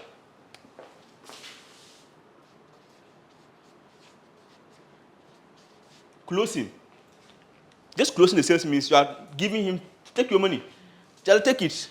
It's 50 cities, take it. Give me my money. There's more to talk about this, but at least I have covered the basics. But this is the sales process. If you pass through this process, sales become easy for you. Thank you very much. What do you do when you have a client that sometimes just jumps on and wants to do closing in prospecting? Like, for example, I build softwares, and there are people who just, what's the price? And sometimes you cannot give a flat rate. I will bill you based on what you want. But some persons, while prospecting, just, how much is it? Just let me know, tell me the price. Now you're like, okay, no, what do you want? And that's back and forth. In such situations, what do you recommend? And also, how do you deal with clients who make reference to, I know someone who can do it cheaper? So that's a price objection. The person has not even seen the product, and you're talking about what? The price. So you want a cheap product. You are asking about the price. Do you know the product I'm doing? And you're asking about the price. Do you already? The person say, I say you are building a software, right? I can build a website for you. So what is the price? Do you know the kind of website I even built? The kind of website you want, determine what? Tell the person. Tell me the kind of website you like. Then I'll show you the what? The price. Describe how you want it. And in the process of describing it, you are already getting him down there, like that. Okay, I like it this way. Okay, what about this? And I like it this way. I like it this way. I like it this way. Okay. Okay, ideally, you can give me mostly price range. Price range is something we use to get people. Let the person tell you the benefits you want. Oh, you don't worry about the price, but tell me the benefits you want first, then I can tell you what the price that goes with the what benefits. Okay, you see these benefits you have mentioned, it goes for this. But there's 1, 2 that is less. But you see what you have mentioned, half of those benefits will go for this price. And there's something that is above it. If I add this and add that, it will be this price. So now it is your choice. You give him that. Don't let him know that he can get that quality at a low price. You give him a lower option price and a higher option price. People will always pick the middle one. It's a price technique. People always pick the what, but they'll give him options and let him know that if you are going lower, this is how much you get. And if you are going higher, this is how much you get. Dun, dun, dun. So from his first question, you are saying that we should have a base like price. Definitely someone will say, I want to know how much it costs, no matter what. Yeah.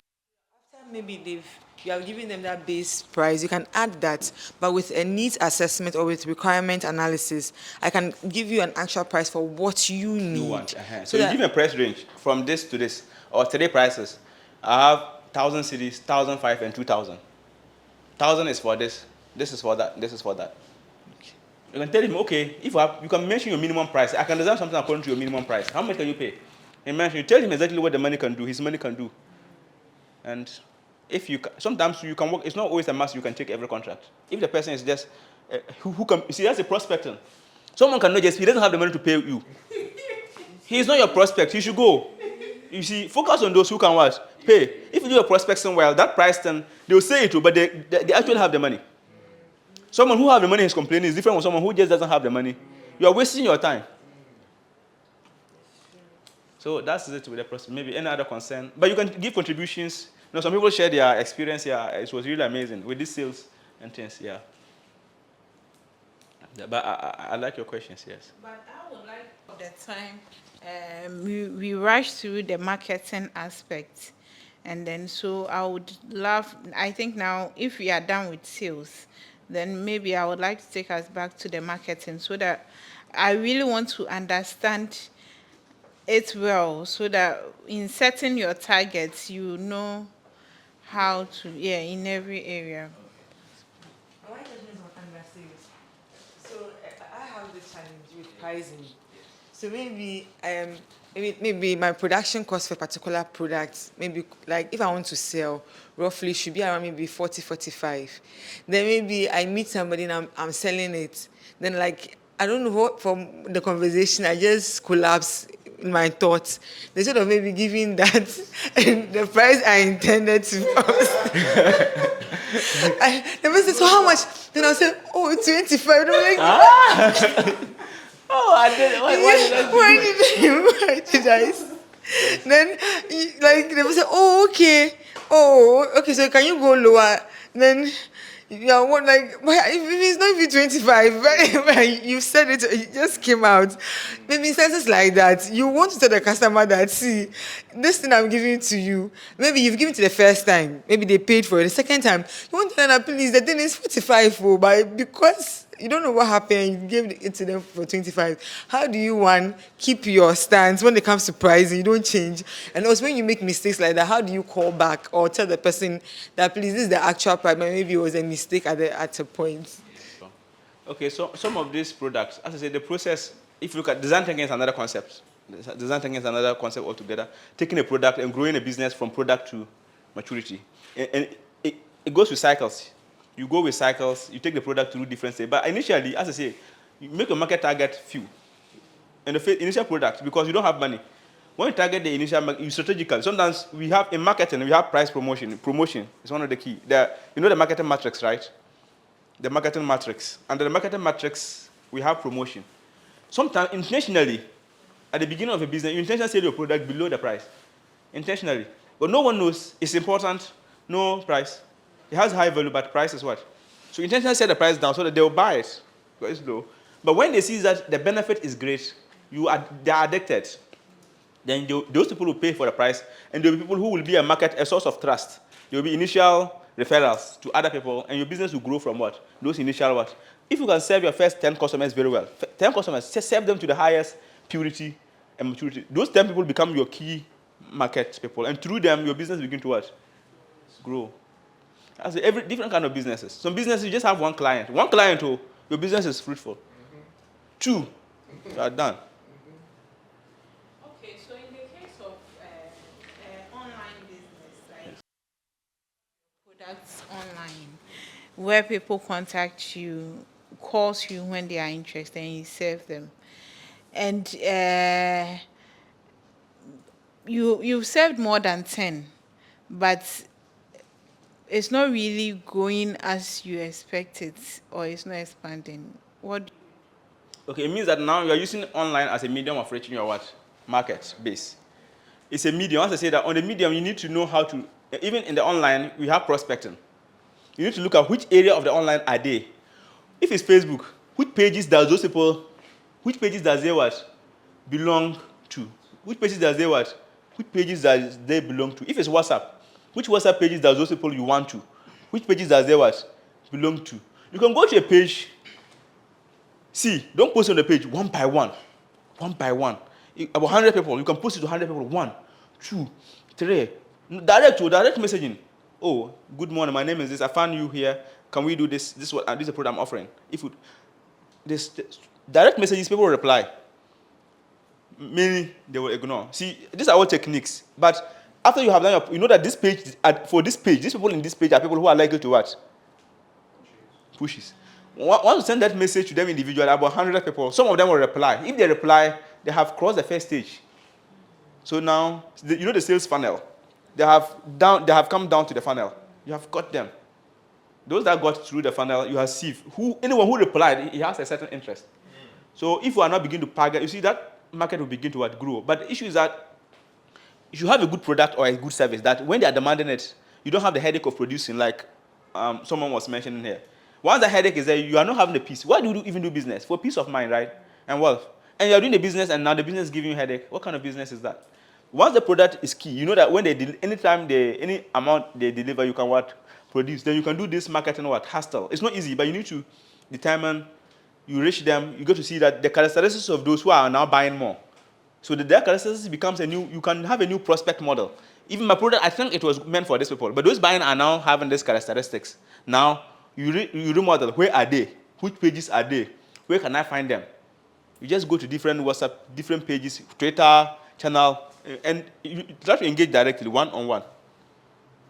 Even if we engage 100 people a day, one-on-one. It's like if I'm meeting people one-on-one, Abuchi carrying their address, one. Social media, how long does it take you to just message someone directly? It's so easy, but still, it's hard work, right? Everything has a price. There's no magic. You need to pay the price. Message them. You'll be tired. Waiting for them to reply. You are replying like 10, 20 messages at the same time. Some of them you have to copy the same message. You know this will be the answer. Copy and paste. Pa, pa, pa. It's full day work. Social media. You are not sitting down to wait. It's not on posting on a page and relaxing. No. One-on-one. And yeah. Sorry. So, what if this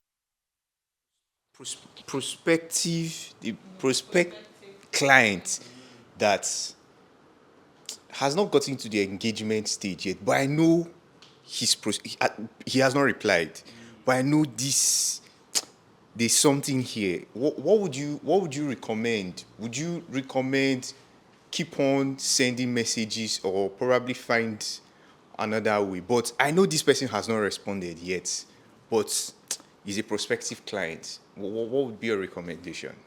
Remind me about something. There's one organization, I messaged them. I started speaking with the council director beginning of the year. Just last night, because I was coming here, I didn't really open my WhatsApp messages today. By now she has replied, but I didn't. So following one person from beginning of the year till now, it's worth it. So those kind of customers, some customers, if you get one, you are what? Afar. Based on the product or services you are what? Offering, you don't need plenty. So such a person, if it is worth it to follow him for that what? Period. If I'm following you for 5 CDs product, for 1 month, chairman, I'll go to other people. It's our, as I say, that averages, the law of averages. But based on the kind of product you're selling, this person can pay for 10,000 CDs, 30,000, 100,000 Ghana CDs product, he can buy it. If we chase him for 1 year, it's enough. He must buy it. You don't know. Yes. Something also came in mind. Could it also be that maybe what you are offering him at that point in time is not something he's in demand for? So probably maybe he can look at the things that you thought say he might need. He's a website designer. So you might think he might need a website, but currently he might not be needing a website, but be needing someone who can manage like his digital platforms for him and the rest. Can he customize? I don't know if can he customize his service and like send him something else, or like I don't know if Too good. Yes, she's too good. You get the point she's saying. Like basically, you engage with the customer. If you think he has a process, you have to. Why he's not buying me? He has a reason. There's one thing, the right thing that came into my mind is, okay, can he ask him that, is there any other particular area that you think you need, or my services I can render, like not precisely what I am proposing to you right now, but related to my field. So where he can maybe send out his CV and say that these are my skills.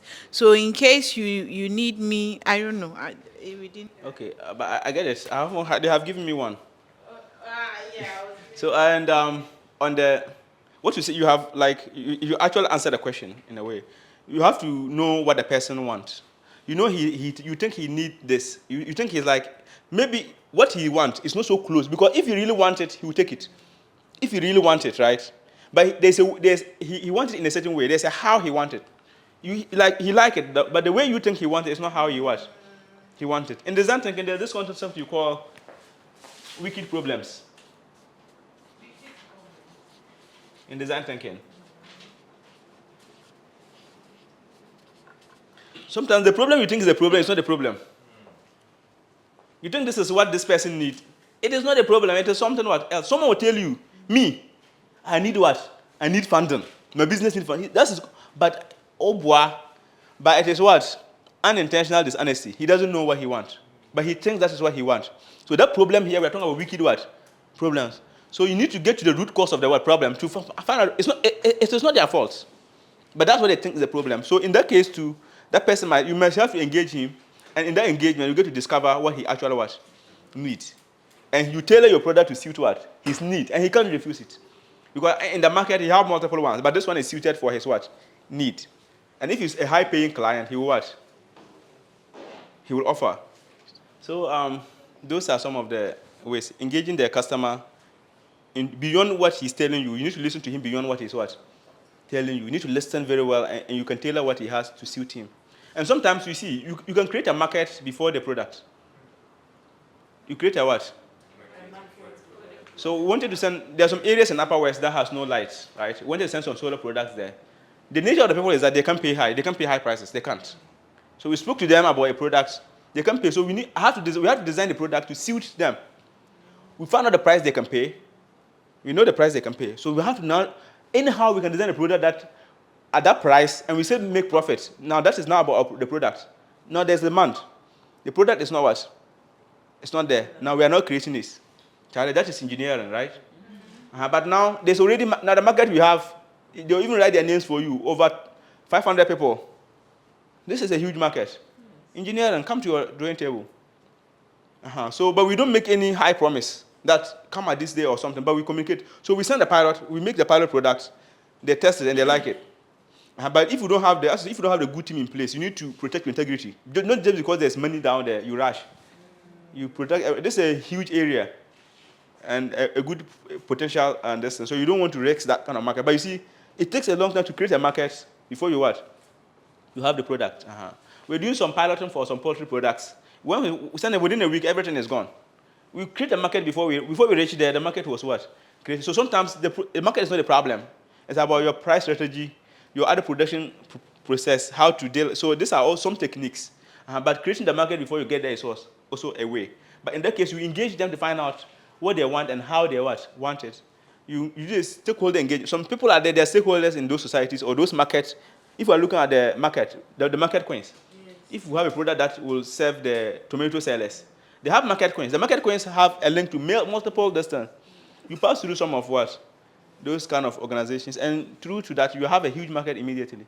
Last time I was in Kumasi, a friend of mine, I think he's from Germany, he has link to the German, he has a good relationship with the German government. Now there are new policies. Before this out, he told us about even what will happen. There are new taking people in, he has his own information. So he wanted to get access to some possible talents in Ghana who he can link through his organization. He talked to me, he was having situations. I just linked him to one organization, one technical related organization. They have the students, over thousands of people, you can't even carry them. Just one link of person, he has a market, unlimited. We really need to make noise in social media. No. You can do your business in silence. You target and you get it. Case closed. But I was going to say one thing. Still on the, still talking about, when I talk about the creating the brand. See, creating brand, I said the key word was what? Uniqueness. See, in that uniqueness, in the creation of what? In the creation of uniqueness. You're unique. When you have uniqueness, these two things come to mind. You have what? Special, right? Yeah. We also have what? Odd. It's okay. So,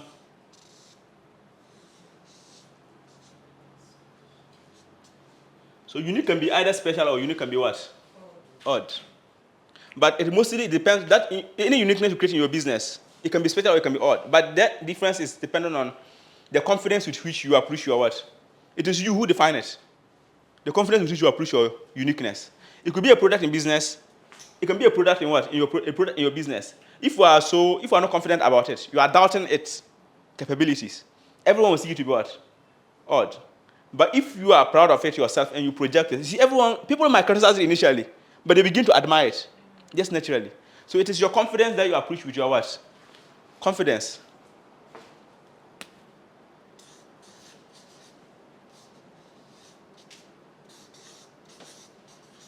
Forgive my handwriting there. I wasn't having my face copy book. So confidence build the what? The confidence with which you approach your what? This can be personal branding and also product what? Brand. You see, some of us, God created us in different ways. You know, some people are very what? Some people are colored, and people are black, right? Yeah. See, the word color, that black color, it is just coincidence that you have it. And what makes black color unique, more special than not being colored? And what makes even white better than black? It's just a human perception. You know, the value theory of value theory, if you go to philosophy, you have the value theory of philosophy, aesthetics, and those things. Why? So it's a human, so you know this, what's the name? Yvonne Nelson, Sharon Stone, these were some black ladies. But everyone admired them. They didn't change their color, but everyone admired them just for their uniqueness. But it was their confidence that project was that. They no one even care about even that color or anything that was tagged to it. And some years ago, if we roll the world down in Ghana here, 12 years back, there used to be this thing against, if you're a lady and you are slim, you are special. There's this word called slimming course. People will underfeed to become slim.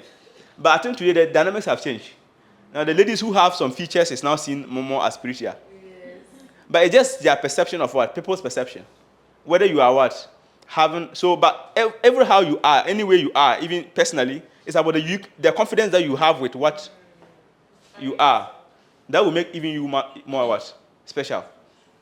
Mm-hmm. So it could be a certain hairstyle, your color, and even your own attribution, the way you behave, your mannerism. It could be unique. It's not that you are harming anybody. It's some kind of uniqueness, but you need to be very special about that. And people will begin to now appreciate it. Like, I made this pen. You can see that this pen, you can see it to be odd, right? See, this is my pen. Is it odd or special?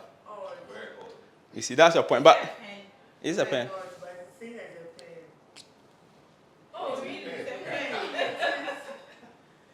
So this is a pen, right? So I'm a creative person, I create it.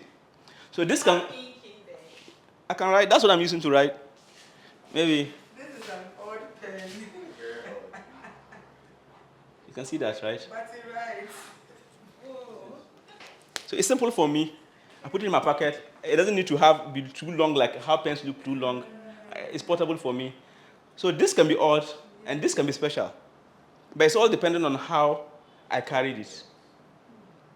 Yes, I'm the one using it. You know, sometimes you need certain things become special by those who are using it. Sure. Huh? How much will you sell it to? I have not put a price to it. But not that you've given us value, like you've explained why it is designed this way, Yes. or why the concept behind this. Now I have placed value on this. Yes, how much would you like to sell it? Maybe I'll sell it before I leave here. Okay, see, sometimes, you know, if we have a limited edition, this is a limited edition, the only one in the what? Yes. Table. The audience determine the price. So you see, who will buy it? Everyone begin to mention their what? Price. Maybe if you want it, how much would you pay? Maybe if we say 50 pesos, right? Don't worry, the system. Who else? 20 cedis. So she is now the highest bidder. Who else? Unless the person will reach a point where no one can buy, then that becomes the what? It becomes the equilibrium price. The price at which, this is the price at which, it's only one. Quantity is what? One. People are willing to buy it at this what? Price. If it is 10 cedis, many people here will say they want it. So 10 cedis is not the actual price. 20 cedis, some people will put down their hands. It's not one person. So it means that price is still, I'm underpricing it. 30, until I get one person, now that is the price. It doesn't matter how valuable it is. It's just the demand that gives it the price. Maybe I'll sell this pen before I leave here. Maybe to go into production. Yes. We brand like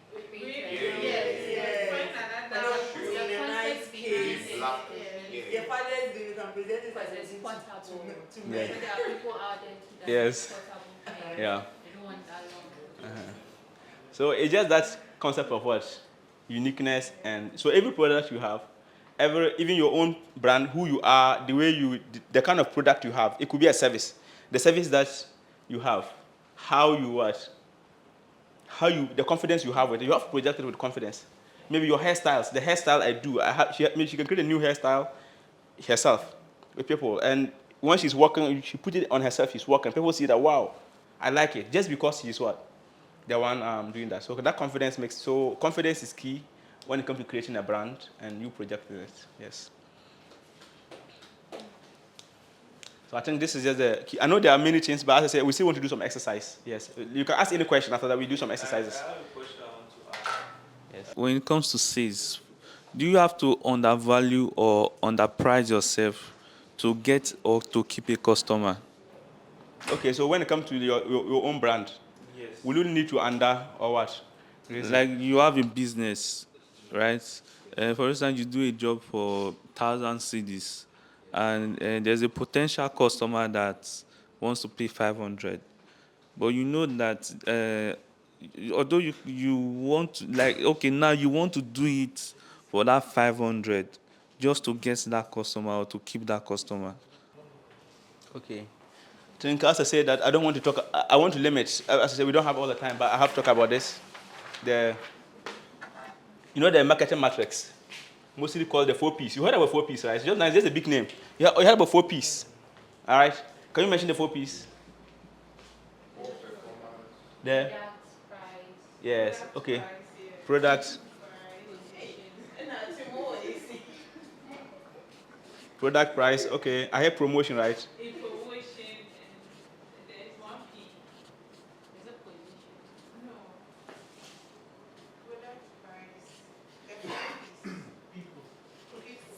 Yes. So we have 6Ps, we have 7Ps, but this is just a basic matrix. After that, they added some to that. But he mentioned about sometimes intentionally, as part of your marketing plan or marketing strategy, it's a price promotion where you intentionally reduce the price so that you can easily catch people to what? Initial attention, because they don't know your product. So it becomes a promotional what? Price. Even though on the station you say promotion, even though they're lying, it's not a promotion price. But you want to bring down the price. I know this is the price, but I bring it down. So when you use it, you become addicted. Like those who do some kind of alcoholics, they will let you drink it, then you are addicted. Now you become to what? Come to buy it. But alcohol is not good. We all know that. So what is good? No one knows your scale. It can also be your personal what? Personal service. Services, the good thing about service is that you don't incur any cost in the process, even though you earn it through a cost. But it becomes what? Permanent. It could be teaching, it could be advisory, it could be that. So sometimes, in that case, you need to learn to be a fool in a way, a good fool. Where is that? You can offer services for free. It's like a price promotion, it's zero price to some people, or they'll pay a little, just a little price, which you know is not the price. They think they're taking advantage of you, but they're beginning to understand your value because no one knows your value. You do this for 3 months, then now you put a price. They can't go back. But if you haven't done that, you can't. Or even using this internship process. You have a company, if I go to employ me, they won't employ you. Did they trust you? No. Oh, don't worry, I want to do an internship. Just 2 months internship. 2 months internship. You know that you are good. 2 months internship is basically free service. If they want, they give. If they don't want, they don't give you. But in that 2 months, you show them who you are. Now, you have a price. But you see, it was a promotional strategy. At first, from zero price to what? That. You also want to do price and weight. That's different promotion. You also have the price. You can change your price, but okay, even though promotion can have to do with price, sometimes people give freebies. Just take this freebies, or buy one and get one free. So they're all promotional things. Or price. Price strategy in marketing. You have a price strategy in marketing where you have the price really plays a lot of role. Price alone plays a lot of role. Sometimes if you have a shampoo, let's use shampoo for instance. You have shampoo. The normal prices in shampoo, how much is the usual price? Depends on Ghana's 40 cedis. 40 cedis. Okay, let's say 40 cedis. And some people in Ghana, they are low economic people. You make a shampoo for 5 cedis. You still make profit. Why? Get a smaller container, that full bottle that was 20 cedis divided into 4. Container can take what? 1/4 of it. Someone can be willing to pay what? 5 cedis. 4 times, multiple times to go and buy that big container because it doesn't have that money instantly. So you are trying to use price strategy by dividing it into what? Look at Ideal milk. If not because of the small sachets, some people never drink Ideal milk. It's true. That small sachet, because people are drinking what? Ideal milk. So based on the people that you are meeting, it's not about price. It's still the same price, but just that you have reduced the quantity to meet a higher price target. But see, I'm talking about the product here. The product here is talking about the uniqueness of the product, the interest, how you build it, and how it's able to yield your service. It could be here product. We're talking about product. We're talking about how easy to use. Is it easy? Is it easy to use? Is the product easy to use? Is it easy to handle? The pure water bottle and the sachet. It's just because of handling alone. Packaging is what makes the most difference.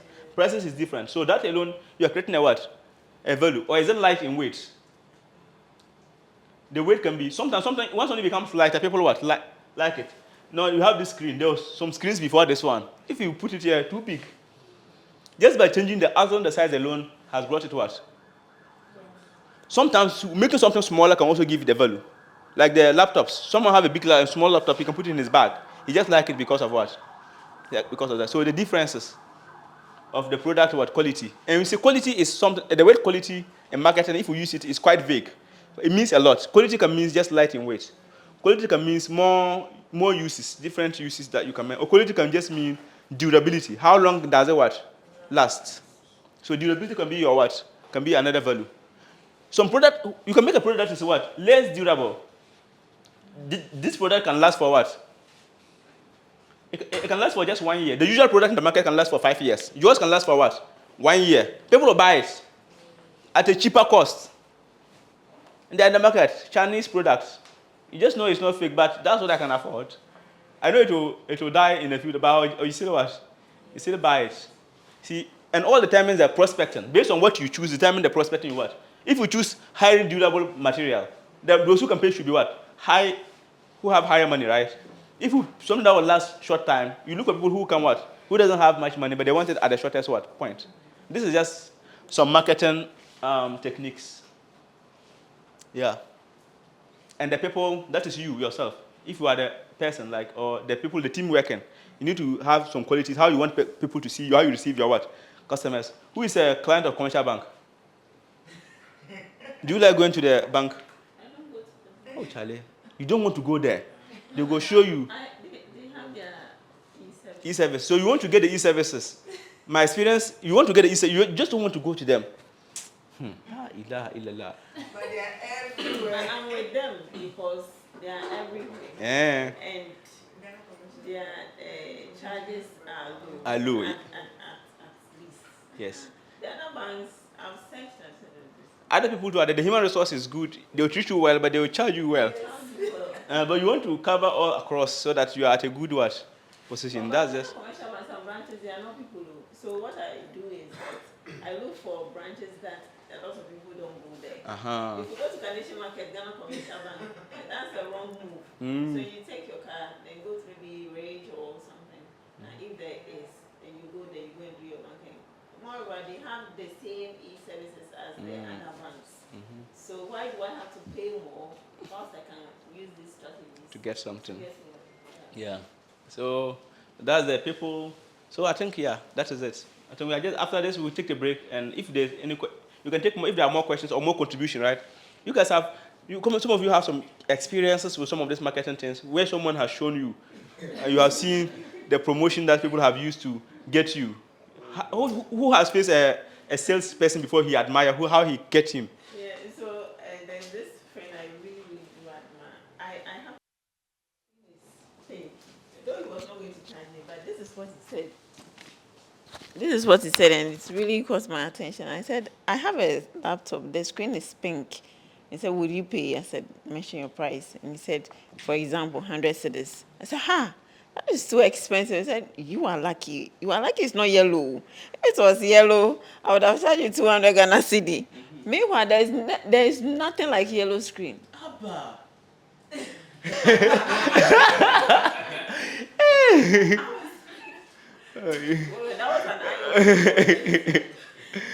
Oh, good. Anyone have a sales experience you have with someone who sells something to you, and how they did it? Yeah. Mine is you wanted to a country shop to buy a particular product. So when you went, the person said, "Oh, we have a new product, and it does that. It's even better. Maybe the budget you had is for the one you usually buy." And the person just do the situations or maybe the scenarios the person is giving to you. You're not experiencing it here too. By the way, the person told me, "Oh, this one you can do more than this one. If you only add maybe 20 cedis to this money, you can get this one. You can use it for long." But after buying, I got to the house. I realized that this was not what I really needed. What I wanted to buy the first time was what I need. Then I have to complete using this for a month before I could buy another one. Yeah, so that was the bad experience I had. My experience with buying question banks for an exam I'm going to write. Some of the products that these companies issued, they were issuing the same questions for the same practice for me to practice the exam. But others, one company said that if you buy my own, I'll give you 3 months free of charge. then you pay the 4th month to the time you complete using the questions. While the other companies too were doing the same thing, they sell the same product. But just that one company said that when you buy 3 months free subscription, then you pay from the 4th month. Yes. So that's what got me attracted to them. But even though they charge, all of them charging the same dollars. The same, after the 4th month, you pay the same thing? Yes. Wow. So the strategy. Strategy. So any other experience strategy that you encountered?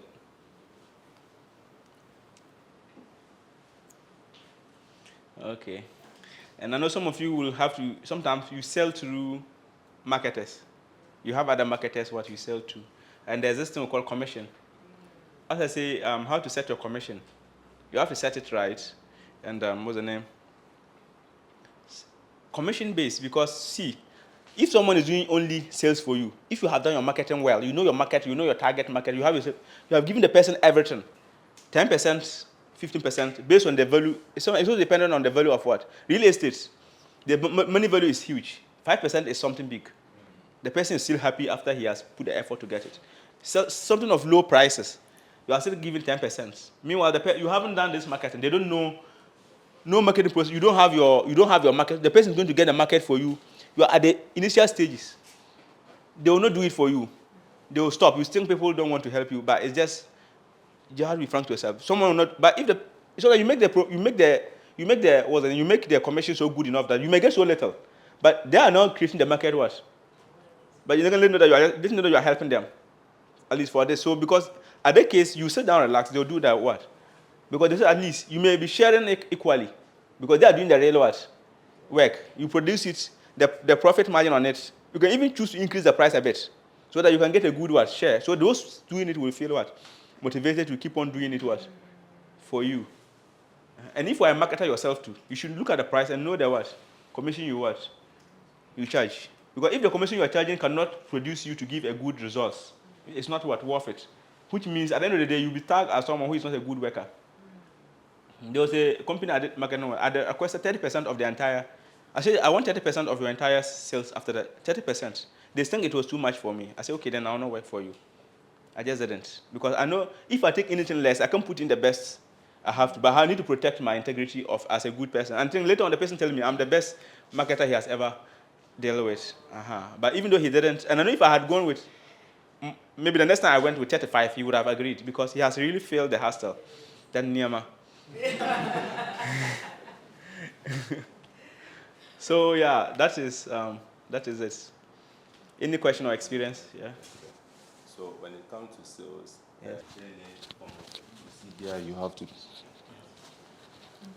is there any form of a procedure you have to talk to your customers on how you are selling your product? There's a process, and I think this is the process that we write down, the sales process: prospecting, engagement, and we talk about objection overcoming, sales presentation, and closing.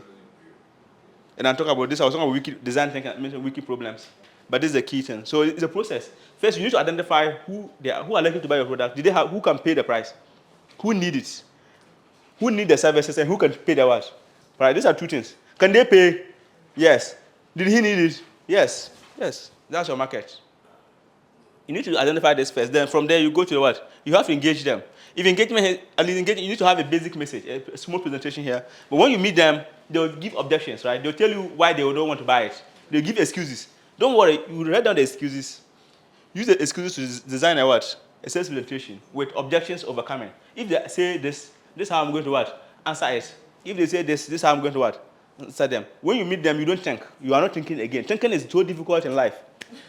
Just think and don't think again. I know all your answers. I know answers to all your questions. Say, you get him from there. Say this, you get him from there. You buy at the end of the day. You are likely to get the sales. So overcome, and then you closing means, don't go away. Buy it. Here is it. Give me the money. Don't convince him and say he should go and come. No. Take the product. In marketing, so about iPhones. So I met this Lebanese man, and then I introduced the whole thing to him, and he asked me to bring it. So when I went to his office with the product, he said, how much? And I mentioned the amount, and he said, I can get someone who can deliver it for $150. And I said, really? He said, yes. So I move on because I went to a lot of places. So I have a lot of clients. And then this guy I went to decided to take the whole thing and then give me the money. So this is something I also encountered. Wow. I think, yeah, she mentioned her experience. I think she used a lot of averages. She approached so many people. They were saying no, but she met someone who met the criteria. It means that in designing her next phase of prospecting, he knows the kind of people. That person's description becomes a type of. Maybe she will meet another person too, and the person also know people who need it. See, that becomes a new. At first, she doesn't know the niche, but the approaching the market also creates a niche. That's great example. Yes, sir. With regard to what you said about the prospecting as well, I also want to share an experience.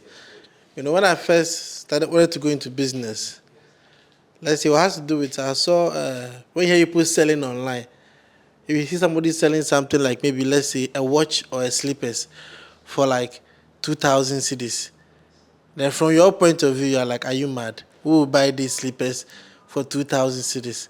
Until one day I was working with someone and I realized he bought, let's say at that time, today that 2,000 would be like 7,000 cedis. He bought like a loafer.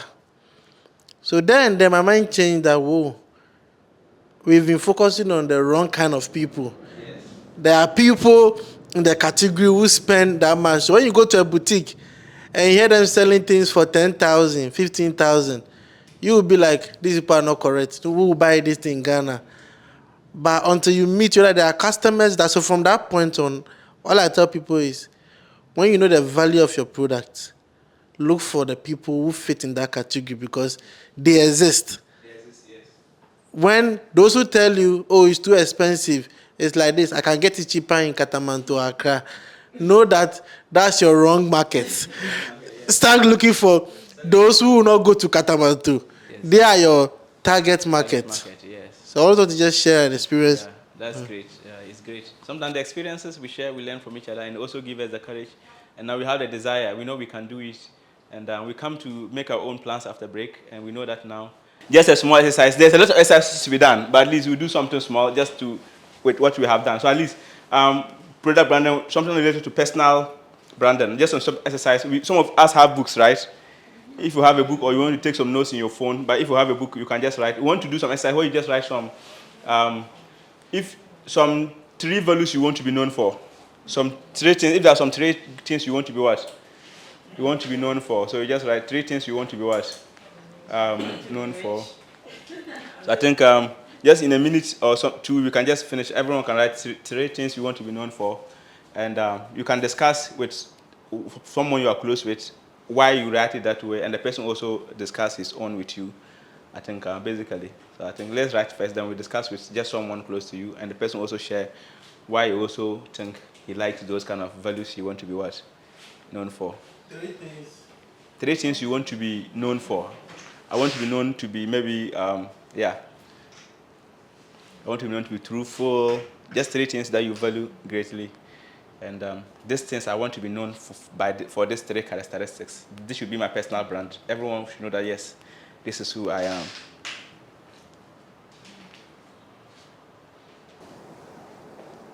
If you are done, look at me and smile. If you are done, look at me and smile. Okay. Wow. When people look at me, they are not smiling. It means they are not self-done. They are halfway. Okay. So I think now we can discuss, and maybe in the process of discussing, if you didn't get your tray will come, right? So maybe locate someone and discuss your own with him, why you choose those.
Okay, so I think yeah, I know there's more to discuss, but I think the time is up for that, and there will be more to discuss perhaps after the class.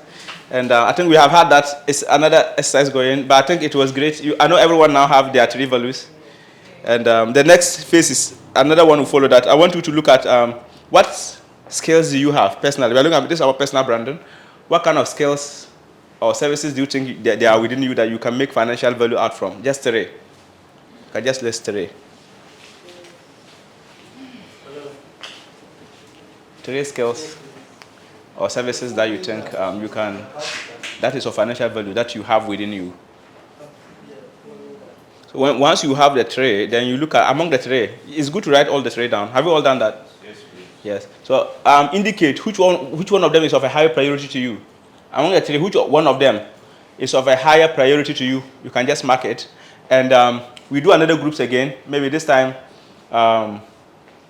groups of, what's the name? 4 people each, or it could be 5 or 4, so that you can just, where you are certain, you can just choose. So you have about 3, 4, or 5 people in a group. So you just discuss. Each person can, or not everyone may be able to say it, but if everyone is able to say it with the time I will give, you just align. Will you align your values? How will you achieve those? How will you achieve your values in your skill set? Yeah, in putting your skill set into use. All right, those skills, that the one that you indicated, right? How are you going to align it? How are you going to align that with your what? With your values that you have indicated? An example. Okay, an example, right? Okay, so let's say for me, I'm an advisor. I advise businesses, so advisor, and I can also. I think that's what I want. That's what I want to be known for. Among this, I do advice in agribusiness. So it's what I will be focusing on, and I want to be. And my values are what? I have excellence is one of my value, and one of my values is honesty and gratitude. So in the service I offer to the world, any client I meet, who give me any referral, anyone I deal with, once you give me any positive value, after service I will always express my gratitude, either in service, in kind, or in cash. So to any kind of prospects that I meet, or any partner that I'm working with, and honesty should be key. Whatever I know I have limits with, I cannot do within my work, I will let my clients know that this one I can do, this one I cannot do when it comes to that level. Like I was give an example. There was a farm project I am on. I think this time I'm actually very busy. It's an agribusiness project. I'm very busy now.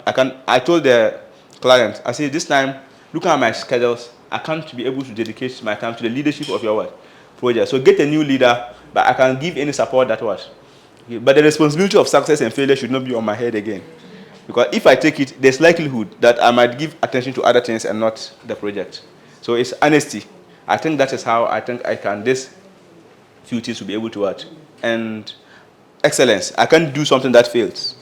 At least either I leave it or I'll do it very well, or I'll communicate. So I think this is how I think those values can align with what I am doing. Even though there are about other, I wrote like robotics is one of my robotics. I wrote it as part of my skills, and one other one. I also write business advisory training, business development training, which like what I'm doing here, which is not directly to which is not directly to the robotics, which is also a form of training. So this is how I do it. But I choose the agribusiness advisory as my key one, and this is how I think that my values align to it. So something like that. I think that's okay, right? How you think you can achieve those. And so in your groups, you just discuss, and someone can just volunteer who will, like, this is my work, this is how I think I can achieve it. Not everyone might be able to maybe not everyone would like to even say it, but once you're a group of 5 or 4, 2 people or those who are willing to share, then they can share. And other people can also give their input. At the end of the day, we all have something great.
can do your own corrections if you want, but we can get some 2 or 3 people, just about 2 people volunteers just to come and share with us what they have. Yeah, I would like to share with everyone. This is what I want to tell everyone. This is what I do. This is what I stand for. This is what I do. So maybe you may get some potential clients here. Okay. Okay, so for the 3 things I would like to be known for, I wrote integrity, loyalty, and also to be known for innovation. Then for the 3 skills that I have, that can have, I can have financial value of, I wrote offering IT services, writing, making of hair products, and then also offering voice over services. So for the IT services, the things I would like to be known for in delivering of IT services is integrity. Because sometimes when someone asks you to do, maybe develop a website or help them with any form of any IT skills, or maybe in their line of work, they want you to automate their work processes for them.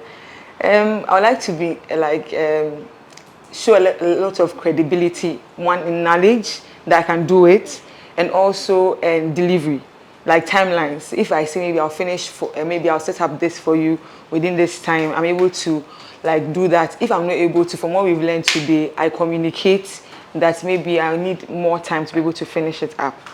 Then with loyalty, when it comes to IT services, data is being shared. So people's either like secret in the line of their work, or maybe stories about what they do, I'm not supposed to share that with maybe a competitor or with just any random person, that this is what this business intends to do, or they are maybe like their trade secrets. I'm not supposed to do that. So that's where the loyalty comes in. And then innovation. If maybe a client works to me to say that they want me to offer them any form of IT services, I come in with that level of creativity or innovation.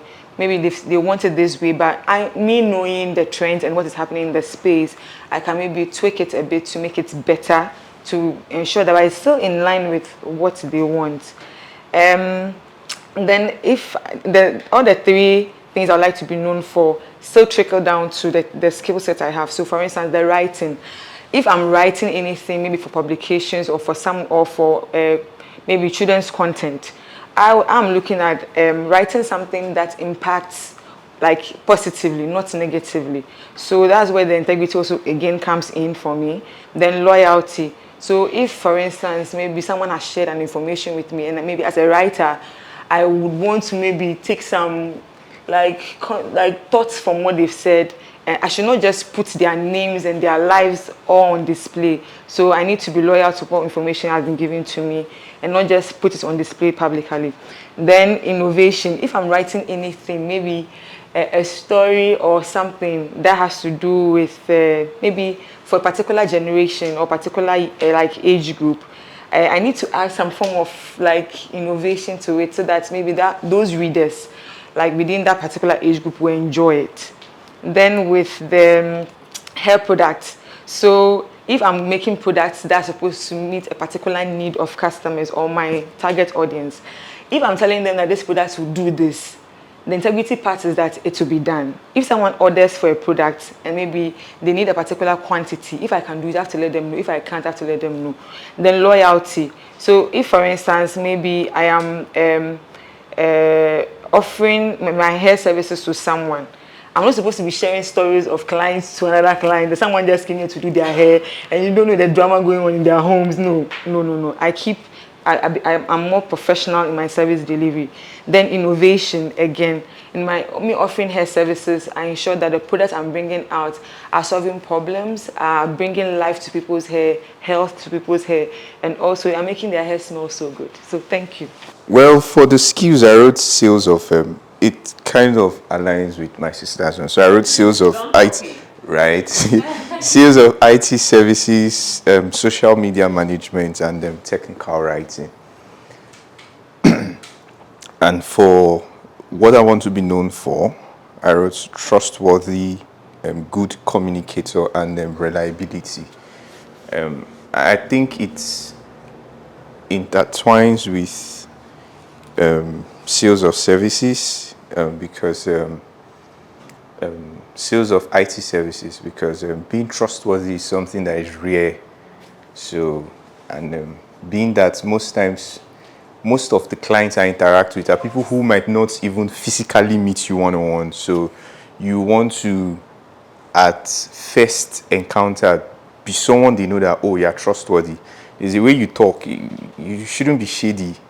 Even in your greetings, oh, good morning, and it's already afternoon. Like, are you not consistent? So, yeah, it's something I want to work on, being trustworthy, and also being a good communicator, because some of the things we work with, you cannot, there are things you cannot explain. They're not tangible things you can hold to say, oh, this is why this got spoiled. Maybe you didn't preserve it well. So you want to be someone who has good command, who knows how to communicate properly, and then also be reliable. If it isn't going to work, you should, I think they all tally. You should communicate properly to say, hey, this is why I think it won't work. I need more time, or yeah. So thank you very much. So with this exercise, does that mean that, for example, if you have, I'll use you as an example. You are into robotics, you are into agri-sector, you are into maybe a different consultancy. Sorry, thank you. So it means that when you talk about agri-sector, you need to intentionally choose some values to tally what is in the agri-sector, and if you go to robotics, you need to choose values that tallies with it, right? Okay, ideally, you can have personal values that you adhere to, but any other place you go, but those values follows you. It's like part of you. This is what you're known for. It's excellence. If I'm doing robotics, I'm excellent. Sometimes I might leave other stuffs. I will ignore other contracts which might have value, just to ensure that the little that I have, I do it and I do it very well. That ill performance is not attributed to me in any way. So like, even though I say I have an agri project, but I have a robotics contract, I have to ignore that, because if I take the two, performance will be compromised.